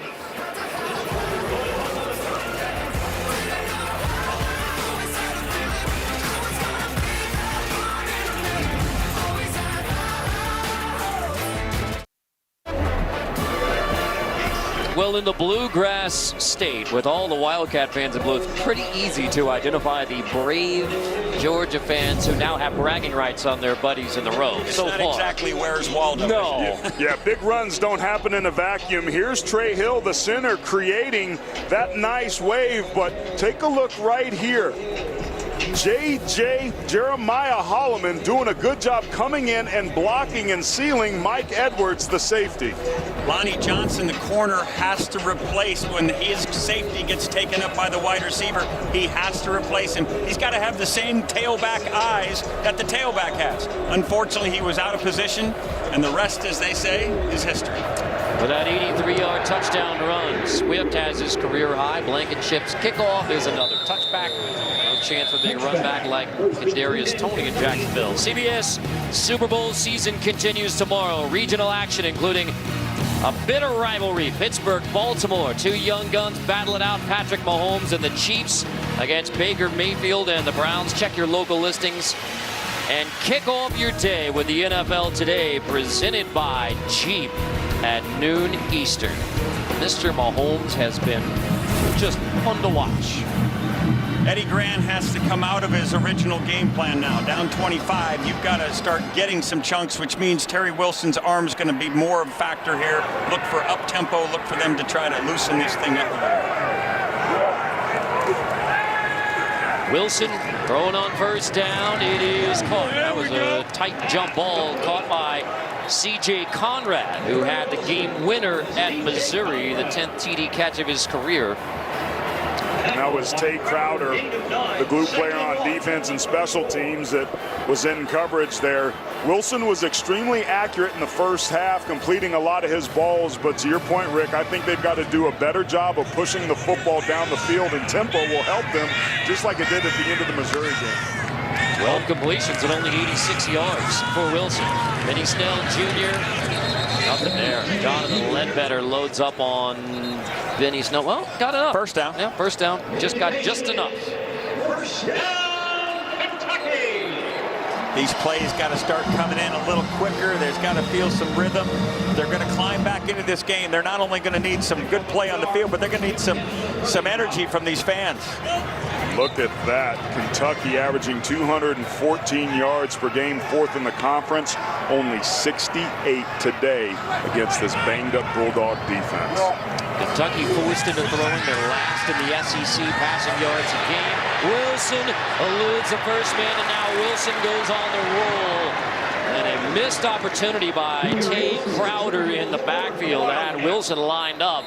Terry able to escape. That's what Terry Wilson can do. In the Florida game earlier in the year, he had 70 yards rushing on scramble plays alone. He had 105 in the game, but 70 of them were unscripted, where the coaches are in the box saying, no, great play. you sound like you've been guilty there, of that many times. Yes. No, yes. This Georgia defense does a great job at disguising coverages. Terry Wilson has to make good decisions to protect this football. Wilson second and 4. Wanted to get it to Snell, and now Wilson making a good decision, protecting the football, getting a first down, and getting out of bounds. This time Herring and Davis had a chance, couldn't bring him down. When you run man coverage, go ahead and roll it, guys. The defense turns its back to the line of scrimmage. Nobody's paying attention. Freeze it. Everybody's in man coverage. Connected. That leaves Terry Wilson's route to be able to pick up the first down wide open. Good job taking advantage of the tight coverage by the Bulldogs there. Just across the 50. Wilson. Yes, you saw it coming. Natrez Patrick nearly got his hands on a pick. This was almost the play they called for the touchdown, and you can see a little bit of hesitation coming off the ball, but the ball has to be thrown on time. It's an anticipation throw, which by definition is a ball that's on its way. When the receiver looks for it, it's halfway there. That ball was late and almost a disaster. And that's been one of the things that he struggled with, is anticipating and just letting the ball rip. Confidence is key. Mark Stoops told us he's played the whole way. Gunnar Hoak played a couple series last week. Nothing much doing for Snell on first down. He has been contained. Correction, on second down. Now we got third. 3rd and 10 here. Now, as a coordinator, you've got to decide, if I get 2 plays here, I can throw something underneath and get my 5 and 6 yards, or do I need to get all of it? That's the head coach's job, to let Eddie Grand know here what he's going to do with 4th and 5. And here's Wagner up here at the top of the screen. He's a big target. Safety's on the hash.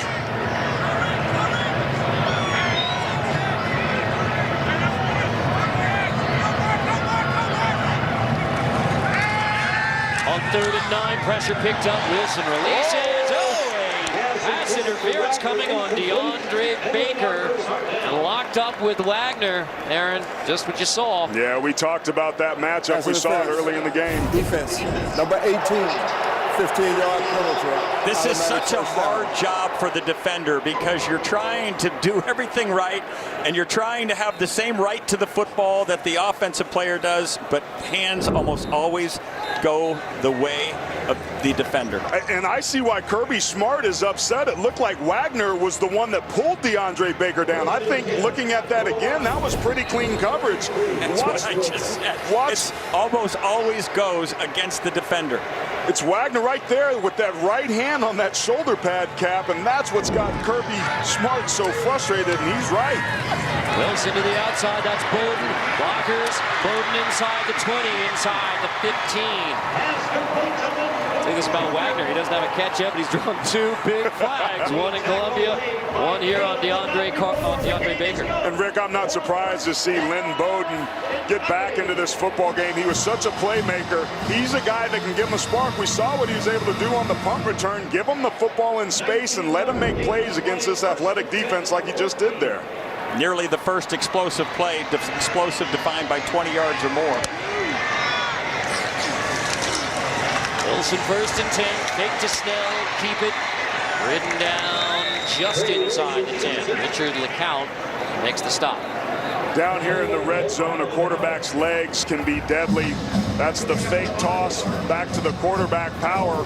With the counter up inside, that right side of the offensive line had some really good success, but Georgia making some adjustments defensively and basically just winning their one-on-one matchups. This second medium call, the call sheet is wide open. Play action down here with a tall wide receiver group could be effective. And barring a huge negative play, this is 4-down territory. You have to get a touchdown here to get back. Give yourself hope to get back in the game. Best drive since our only scoring drive in the second quarter. Snell will take it across the goal line. Touchdown, Kentucky at last.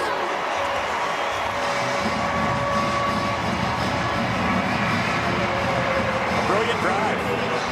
When you had to have it, they came up with it. And their alpha dog, Benny Snell, finishes it off. That's the drive that they needed, with another penalty with jaw jacking. Here comes another flag, like you said, and if it's 71 second, he'll be ejected. I don't believe it is. Lynn Stenberg, he already had one for this. After the play, a sportsmanlike conduct foul, number 65, grabbing an official.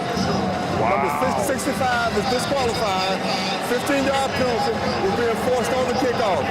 That's Bunchy Stallings, an all-SEC. They got to get him out of there. Player of the week, and he's still jacking. This is the inexperience of this moment that is too big for these players. You want to have a physical identity and have some physicality to you, but Bunchy Stallings just made an extremely selfish decision that hurt this ball club.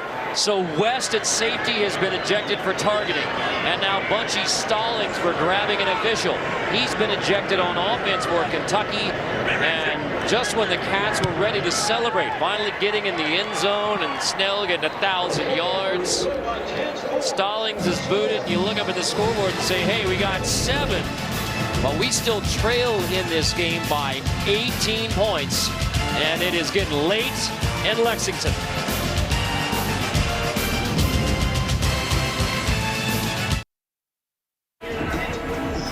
28-10 Georgia on Kentucky. Let's go back to the penalty that earned Bunchy Stallings an ejection from this game. The center judge, Jason MacArthur.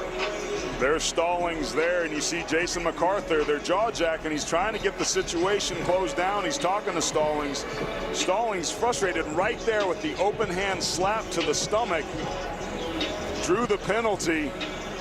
Stallings is frustrated, you get it, but he took the bait that Georgia laid out, and Georgia is going to take advantage of now 2 key players, one on each side of the ball for the Wildcats. Inexcusable. Aaron, you made the point selfish, and it is. It's an emotional game. We all understand that, but you can't let your emotion get to the point where you are going to take things into your own hands.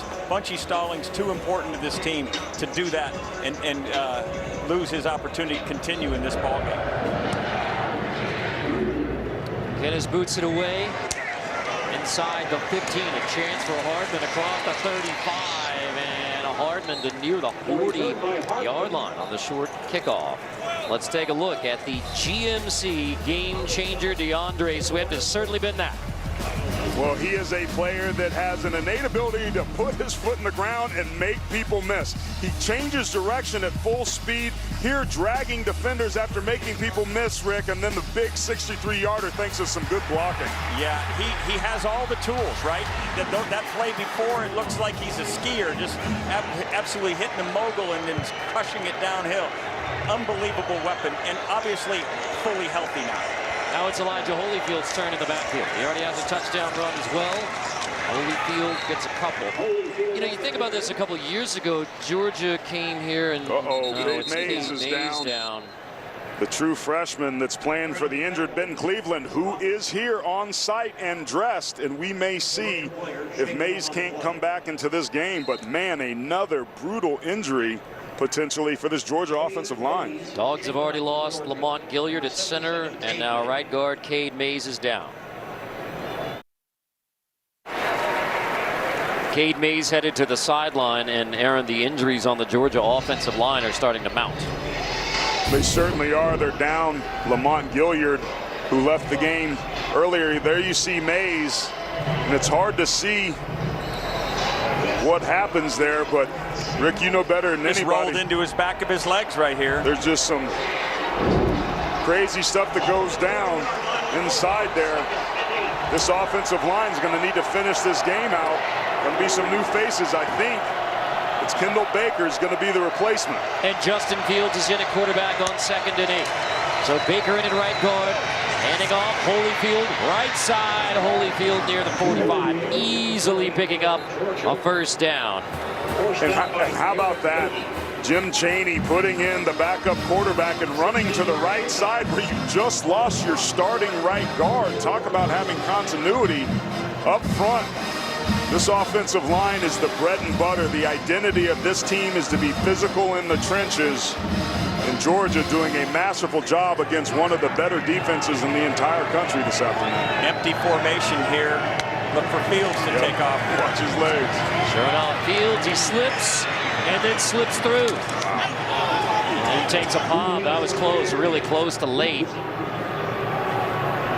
Coming from Carter. And talking about that Georgia offensive line, you also factor in Andrew Thomas, had the left ankle versus South Carolina, and the right ankle versus Florida, so they've had to shift. Cleveland's just coming back.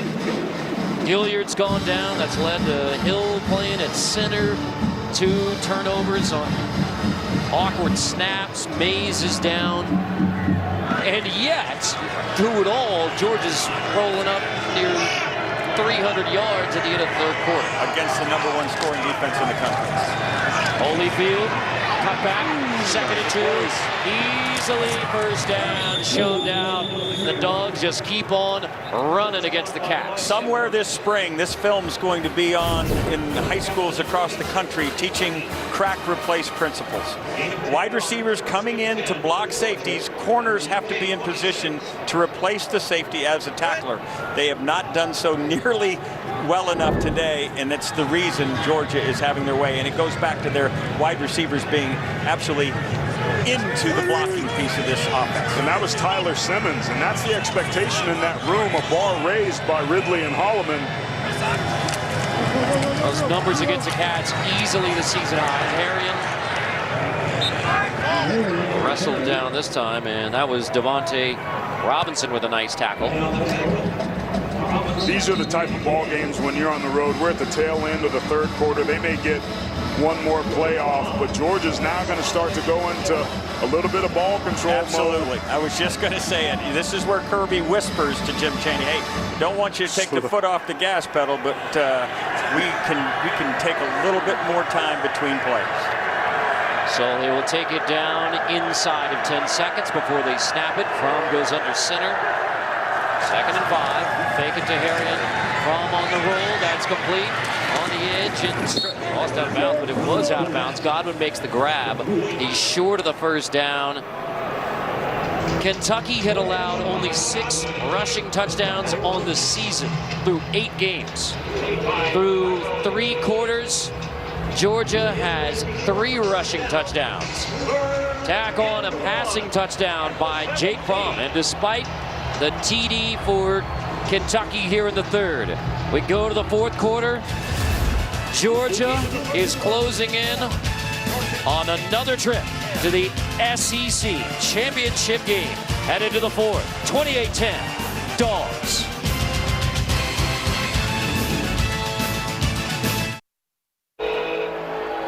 Rocket Mortgage by Quicken Loans brings you today's Scholar Athletes. Jackson Harris for Georgia, David Bouvier for Kentucky. Rocket Mortgage by Quicken Loans is showing their commitment to the investment of our future by donating $1,000 to the Georgia and Kentucky General Scholarship Funds. We begin the 4th quarter, 3rd and 1, Justin Fields, and a quarterback for the Bulldogs. Fields on 3rd and 1, good block, has the first down inside the 15-yard line. Kentucky went to 0 coverage, which is the most you can do, the most you can sell out to stop that play, but because your running back is also your quarterback, you still have a hat for a hat. Justin Fields taking advantage of a nice zone scheme. Really nice job by the left side of that offensive line. Andrew Thomas, Solomon Kindley. Charlie Werner was over there and got a nice kick-out block as well, and then the speed. Justin Fields hit it up inside as we take a look at another downed Kentucky player. Tymir Dubose back on his feet, headed to the Kentucky sideline. So Bohanna starting nose guard, missed 1 play earlier. Dubose will head to the Kentucky sideline here. Critical for Kentucky here to maintain any hope to hold Georgia to a field goal. It's a 3-score game, then. If they score a touchdown and convert the extra point, it becomes a 4-score game, and that's a problem given we've got 15 minutes to play.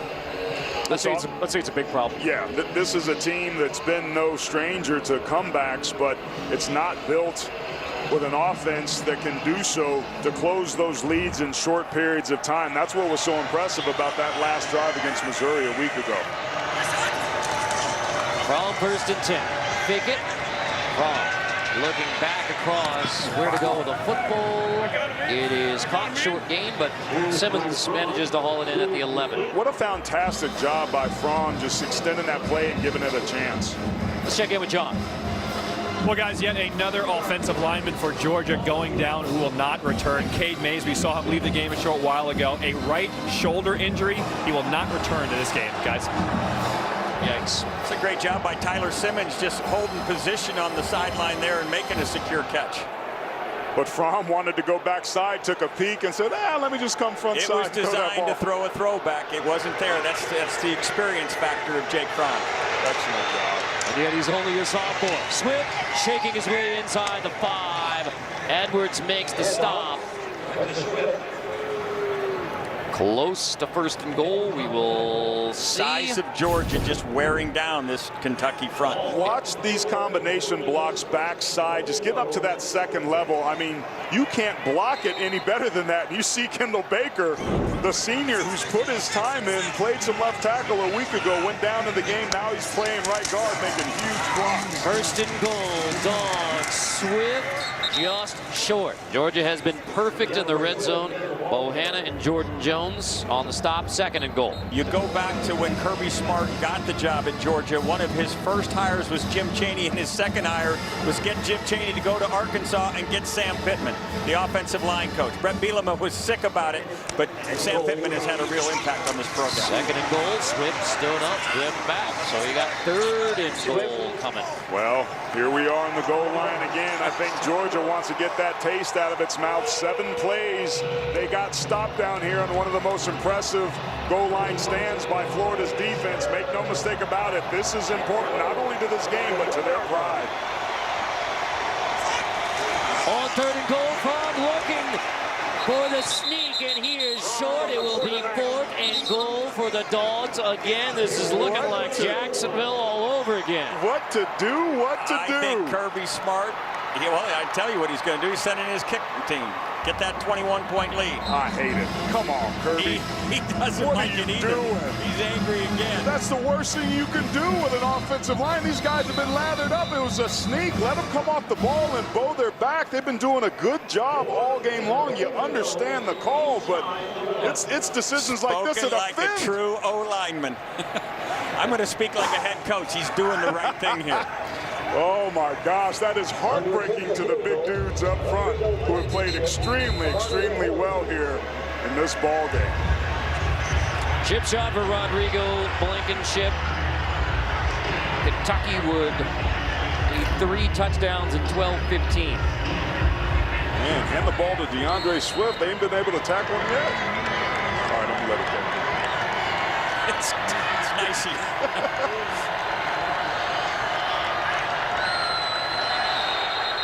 Flag down. False start. Offense. Number 69. Aaron, I can tell you exactly what Kirby Smart's telling his offensive linemen. How many chances do you need? It will be a focus of practice. Auburn lies ahead, but they have to get these 3 points and make it a 21-point lead. Kirby's saying, man, that's really frustrating to me. Lip reading by Aaron Taylor. Lip reading and editing by Aaron Taylor. So making a 23-yard field goal for Rodrigo.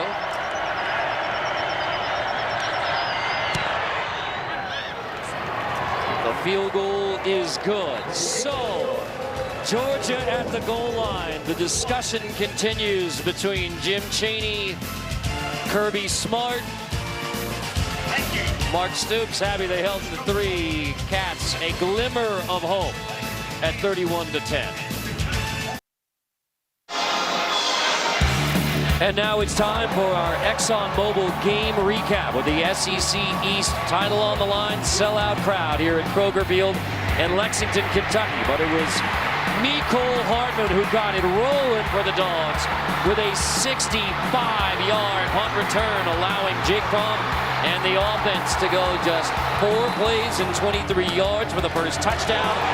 High snaps from Trey Hill led to 2 fumble recoveries by Josh Allen, keeping the Cats in the game. But DeAndre Swift did his best to run away from the Kentucky D, a career-high 151 yards. This an 83-yard touchdown, 1 of 2 for Swift, 1 of 3 rushing touchdowns on the day for Georgia against a Kentucky D that had allowed only 6 rushing touchdowns on the season, and now they trail by 21 in the 4th quarter. Fellas, think about this. Kentucky's run defense only gave up 56 rushing yards to Mississippi State.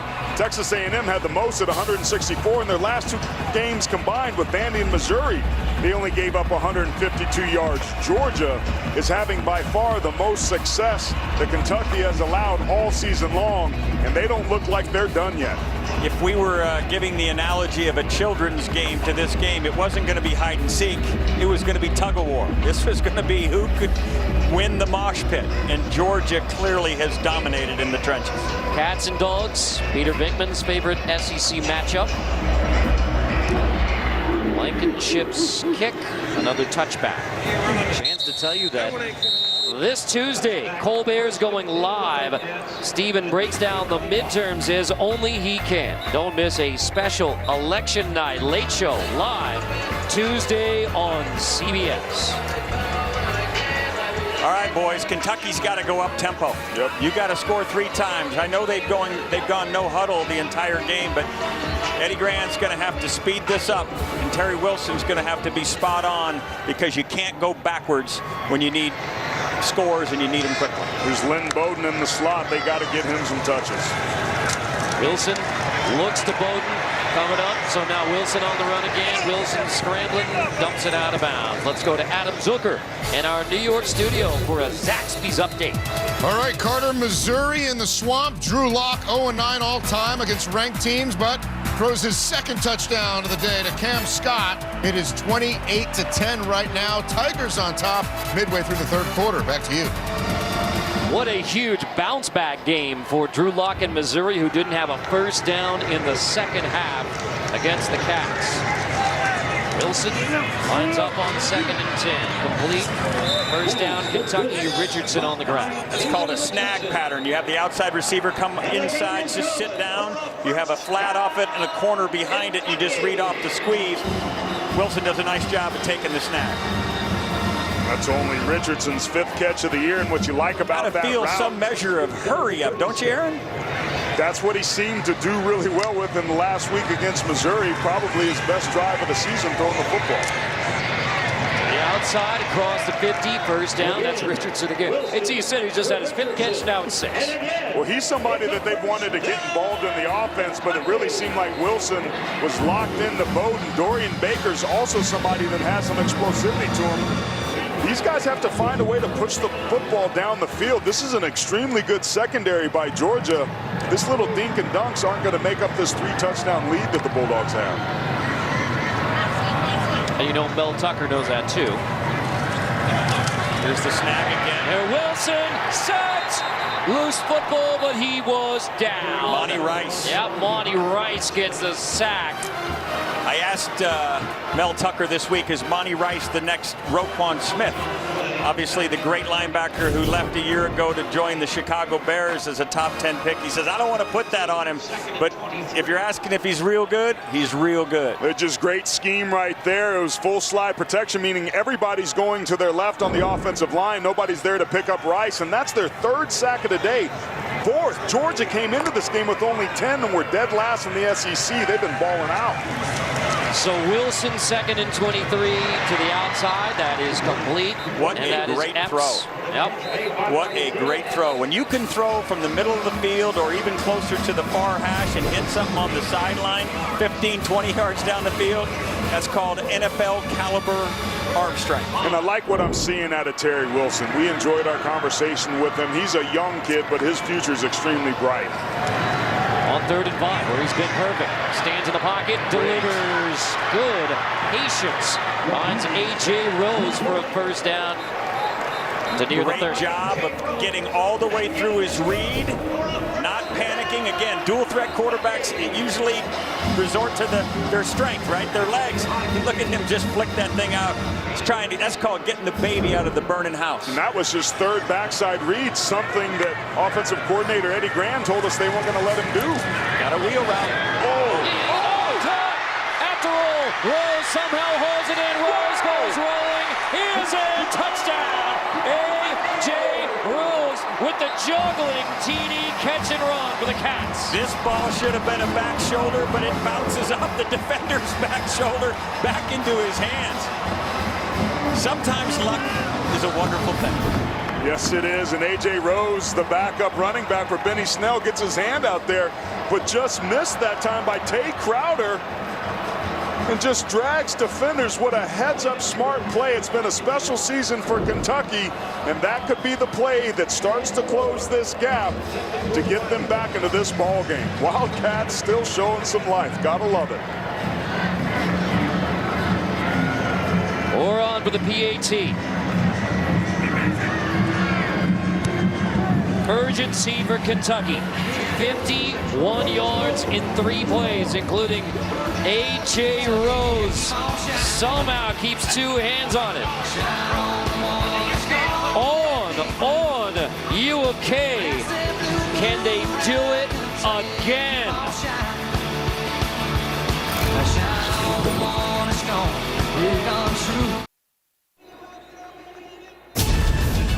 The Home Depot SEC on CBS is sponsored by Chick-fil-A,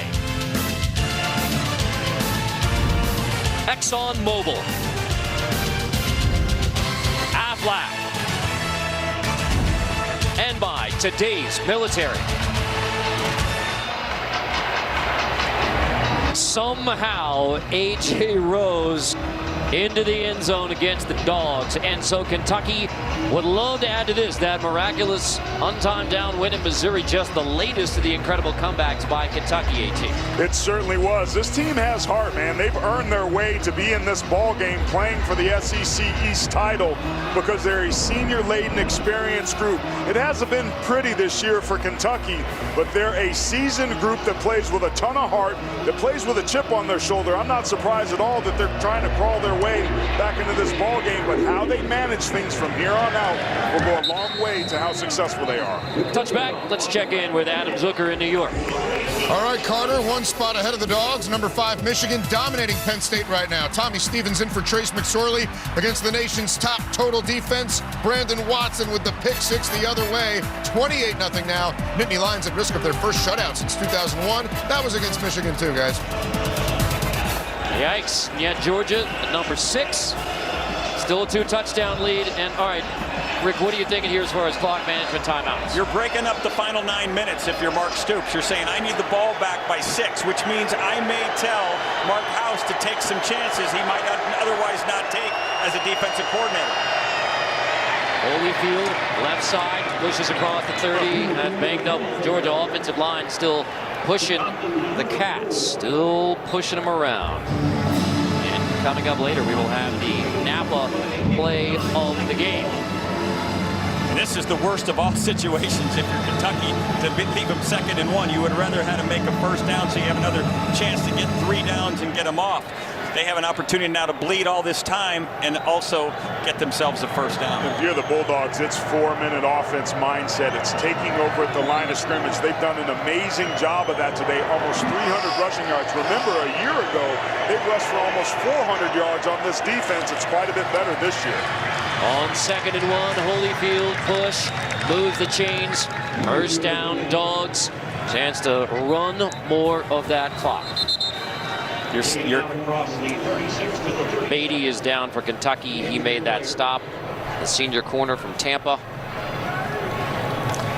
Number 8, Derek Beatty for the Wildcats. Now this is interesting. As an injured player, Kentucky will have time to administer, but the clock will go to 25 seconds rather than 40.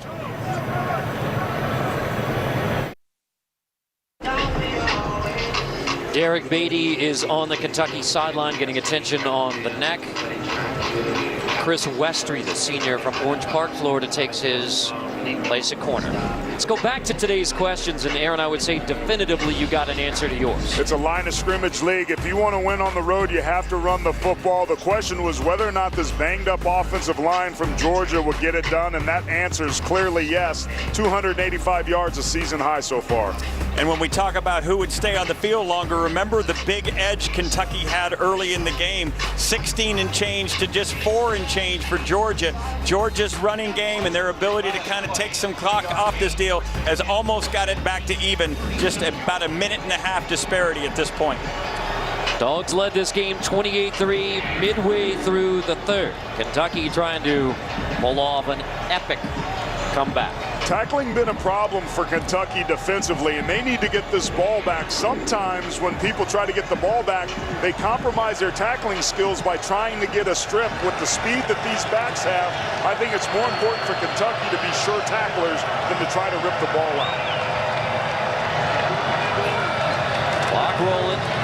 Inside kick. That's Stanley, and Stanley across the 50. Stanley goes sprinting. The senior special team star out of the injury timeout. Chaney gets it right to Jason Stanley. Kentucky trying to clamp down on those gaps, keep those little 4- and 5-yard carries from happening. Jim Chaney says, I'll just run around him. Fly sweep, and Stanley does the rest. And Jordan Jones, the middle linebacker, was peeking inside, took himself out of position, and there was no second-level help. Thankfully, Mike Edwards got there after the speedy Stanley. That flag was a sideline warning. It's a 34-yard gain for Jason Stanley. And dejected Kentucky fans, you're hoping to get a quick 3-and-out, get the football back with that, as you said, 6 minutes. Well, we're now under 7, Rick.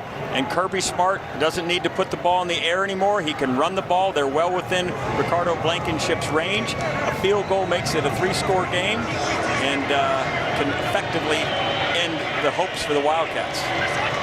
Big boys football. From Swift. When does Kentucky start using those 3 timeouts? Do you consider it at this point, this late? I mean, this far down? I think he's going to wait till around the 5-minute mark to determine that. But obviously, as he gets closer here, it's in the back of his mind right now. It's kind of a, each guy's got his own breaking point, right? Yeah. I would wait till 5, but there's no question he's considering it at this time. And you're hoping like crazy and maybe take one if your defense can get a stop or a lost yardage play here somehow. You want to be successful to be able to try and force Georgia behind the chains, but they just haven't done it. There's a play action. They will put it in the air from end zone, tipped, incomplete, stopping it at 5:55, and Mike Edwards has saved the Kentucky chances for now. You love the aggressive nature of Georgia's play call there. Jim Chaney and Kirby Smart saying, let's take a shot. But the clock now stops, and you're 2 scores ahead, and you've kept Ricardo Blankenship with not anything what we'd call a chip shot. Ton of speed on the field right now. The perimeter runs. I said Ricardo. I meant Rodrigo. I apologize. I wanted to dress up as Rodrigo for Halloween. It usually equals 3. Those glasses are a must. And now Kirby Smart timeout. Used too much time prior to 3rd and 9, and Kirby has a look at Jake Fromm trying to get it back in. So Georgia forced to use a timeout. It is 3rd and 9. Can the Cats get a stop and stay in the game? Want more stats? Hey Siri, who leads college football in receiving yards? Only 4 games left in the regular season. 23rd ranked Fresno State looks for their 7th straight win. They battle the UNLV Rebels tonight, 10:30 Eastern on CBS Sports Network. Then Ferraros. 3rd and 9 here for Georgia. Kentucky needs a stop, maybe a timeout. Recall, here's Justin Fields at quarterback. Is this the down you let him throw his first collegiate pass? Unlikely. Doubtful. They brought him in because of his legs and his ability to create on the ground. They anticipated 0 coverage. You're getting quarters look right here.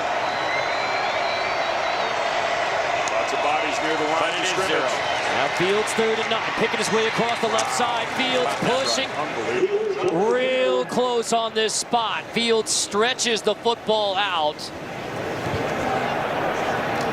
I think he got it. He did get it. Move the chains. First down. Georgia. Clock rolling. 5:43. Great job.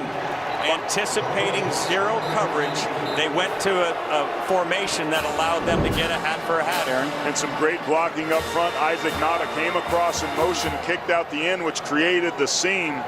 The left side of that offensive line and tight ends doing their job to try to ice this game.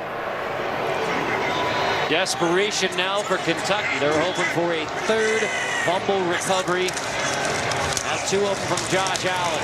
So selling out now. 5-11. No timeout yet. See Jordan Jones celebrating there, but you may have won that battle, but you're losing this war. Kentucky has to try to find a way to dislodge this football, and if you're the Bulldogs, ball security is critically important. Remember, we've seen a couple turnovers on bobbled snaps and exchanges in this very part of the field. With Justin Fields in there, that center quarterback exchange with a mesh is critical down here. One of the most important things for championship caliber football teams is to extinguish the clock. The 4-minute drive. This is a beautiful drive by Kentucky. It started with 9 minutes left. Snap it near 4.5. Fields, nothing there. A chance to get it down under 4. I mean, you're snapping it near 3:30 now. Mark Stoops knows he needs 2 scores, so he's hanging on to those timeouts like they're gold, and they are. Snap it under 4 anyway. So it all boils down to this. Georgia wins. They get to play in the SEC championship game and a chance to go back-to-back. A rare opportunity. There's another Kentucky player down. This is Calvin Taylor Jr., who was down for the Cats, stopping the clock temporarily at 4:18. And we take a timeout. Jamar Boogie Watson was the injured Kentucky Wildcat, number 31. So he is on the sideline. Jordan Wright is into the game for Kentucky. It is 3rd and 10. 4 minutes, 18 seconds left. Kentucky 3 timeouts, haven't used one yet. And the clock is rolling, getting ready for 3rd down. If you're Georgia, ball security is the utmost importance.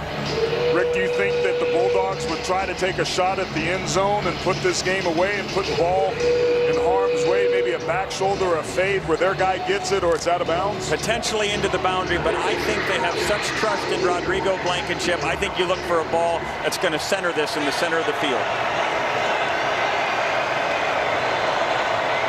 From the quarterback, Holyfield in the backfield. Pressure coming from the Cats. Holyfield, left side. Nothing there, but now you're looking at your timeout. Timeout number 1 used by Mark Stoops. Stops at 3:34. About a 38-yard field goal coming for Rodrigo Blankenship. Try and send the Dogs back to the SEC championship game.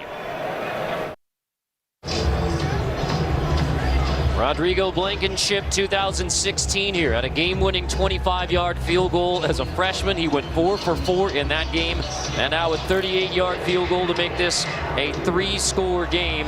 And all but ice it for the Dogs and send them to 8-1 and on to Atlanta again. Ahmad Wagner standing up there. But just look back at the goalpost right there in the middle. The big, tall wide receiver trying to get the block.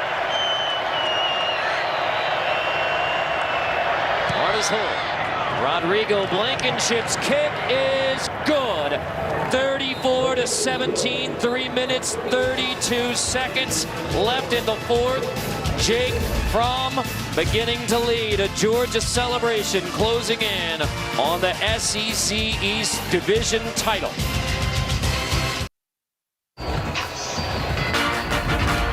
Adam BJ and Houston Nutt will get you caught up on a very busy day on the college football postgame show presented by Capital One. The first of our top 10 doubleheader in the SEC with Alabama LSU to follow. 6th ranked Georgia 34-17 on Kentucky. Bowden from the end zone. Bowden brings it out across the 20. Bowden trying to give the Cats something special, gets across the 35-yard line. Bowden nearly broke it. So tonight at 8 Eastern, the Home Depot SEC on CBS brings you the biggest game of the year when the #1 ranked Alabama Crimson Tide head to Death Valley to take on the 3rd ranked LSU Tigers tonight, 8 Eastern, right here on CBS. An Alabama win, and they clinch their SEC West Division title and on to Atlanta. College football fans across the country pulling for their teams to get to the college football playoff or pulling for Alabama. They do not want Alabama sitting there as a one-loss team. Wilson complete on the edge. That's Bouvier. Aaron, you talked about at the very beginning of this that if Georgia wants to set themselves up as a dynasty-type team in the East, playing consistently against the winner of the West. This was a must-win game, and they needed to do it Georgia's way, and dare I say, mission accomplished. They certainly had. They controlled the lines of scrimmage on both sides of the football, and these young players, especially on defense, really showing up. Wilson tosses across the 50.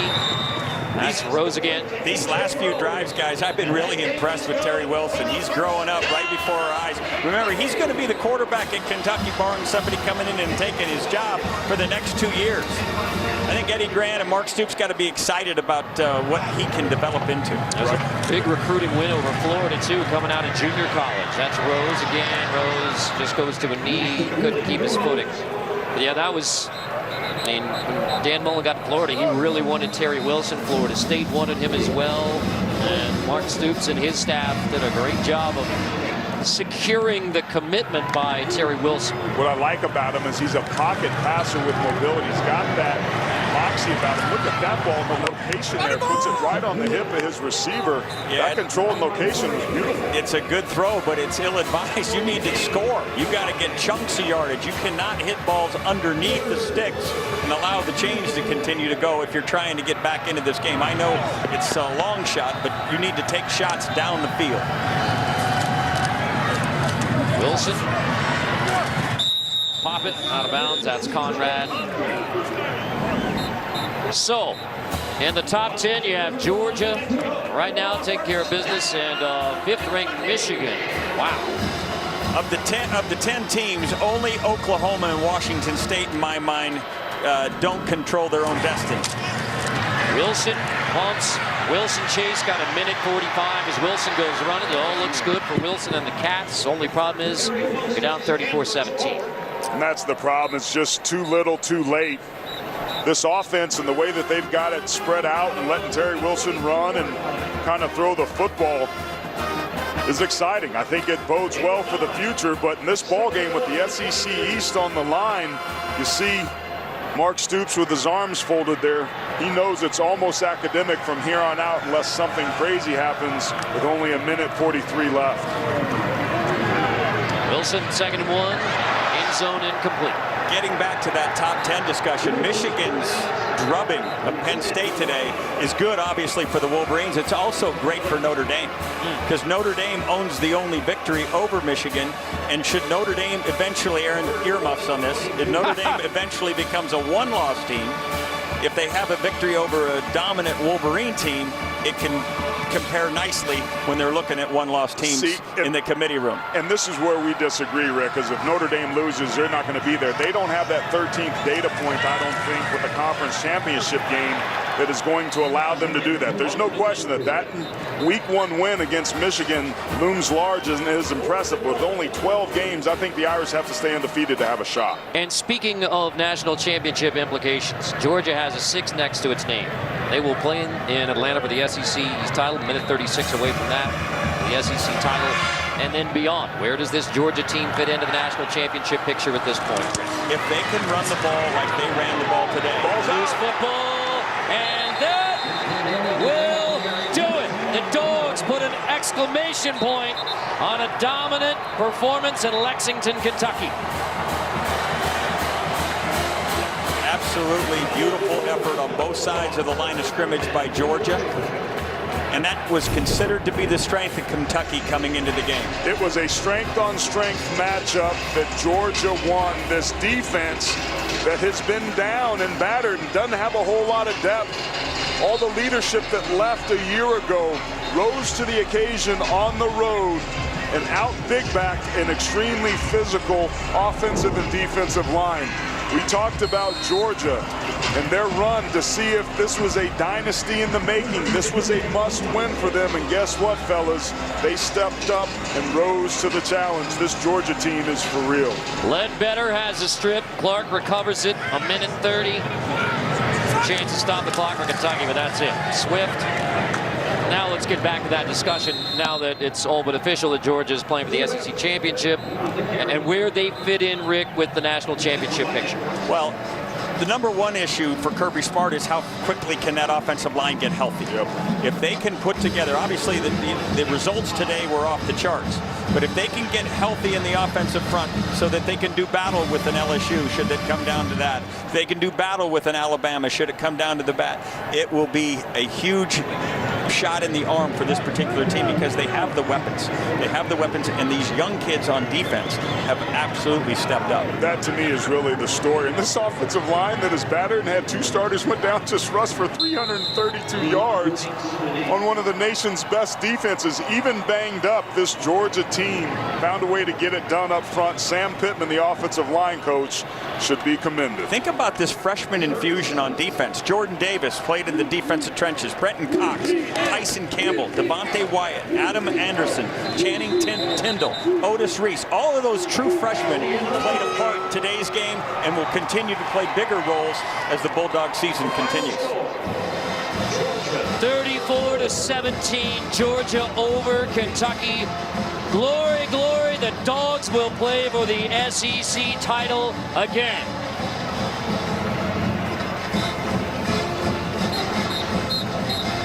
A chance, a rare chance, to go back-to-back SEC champs. They win the East.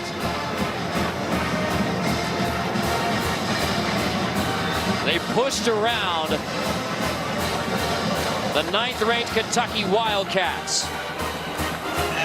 And so now it's official. Georgia, winners of the SEC East.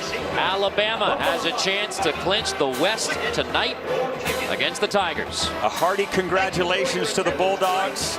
They were challenged after the loss down in Baton Rouge. They came back, knocked off Florida and Jacksonville, and obviously a dominant performance here today in Lexington.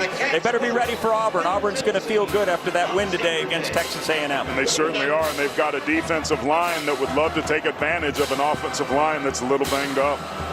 330 rushing yards in the game for Georgia. So our play of the game presented by Napa Auto Parts, the longest of them all, DeAndre Swift's 83-yard touchdown run. 156 rushing yards on the day for Mr. Swift. Holyfield 115. They combined for 3 touchdowns. And Georgia runs away from Kentucky and on to Atlanta and beyond. 34-17, Georgia defeats Kentucky, and John Schriffen is with Kirby Smart. Coach, you came into the game with a banged-up offensive line. You lose 2 offensive linemen. How are you still able to have such an impressive run game? Well, good backs, good recruiting, and toughness. Our kids are tough, resilient, they fight. And I want to give a lot of credit to Coach Stoops and his team. They got a bunch of seniors. They played really hard, but our guys played extremely physical today, answered the bell. SEC East Division champs. What is so special about this year's team? Well, I think this year's team's had to answer a lot of questions. They've had to battle, and it hadn't come easy. I mean, we didn't make it easy today. It never comes easy. And I want to give a lot of credit now to those 2 quarterbacks on our team. Justin Fields comes in the game and makes some huge plays for our team. He continues to get better. He had one of his best weeks of practice, and he did that after not even playing in the game, and Jake played well too. Coach, congratulations. Thank you. Go Dogs. So you can hold that up high now, Elijah Holyfield. Adam B.J. Houston Nutt get you caught up on a very busy day in the college football postgame show presented by Capital One. Back to Atlanta for Georgia and a chance to join this elite group. Teams who win the conference title back-to-back years. Georgia won it in 17, a chance to go back and win it again in 2018. Our final score, 34-17 Dogs. So for Rick Neuheisel, Aaron Taylor, and John Schriffen, I'm Carter Blackburn saying so long from Lexington. You've been watching the Home Depot SEC on CBS. We'll get you back to Adam Zucker and company for the college football postgame show presented by Capital One right after these messages.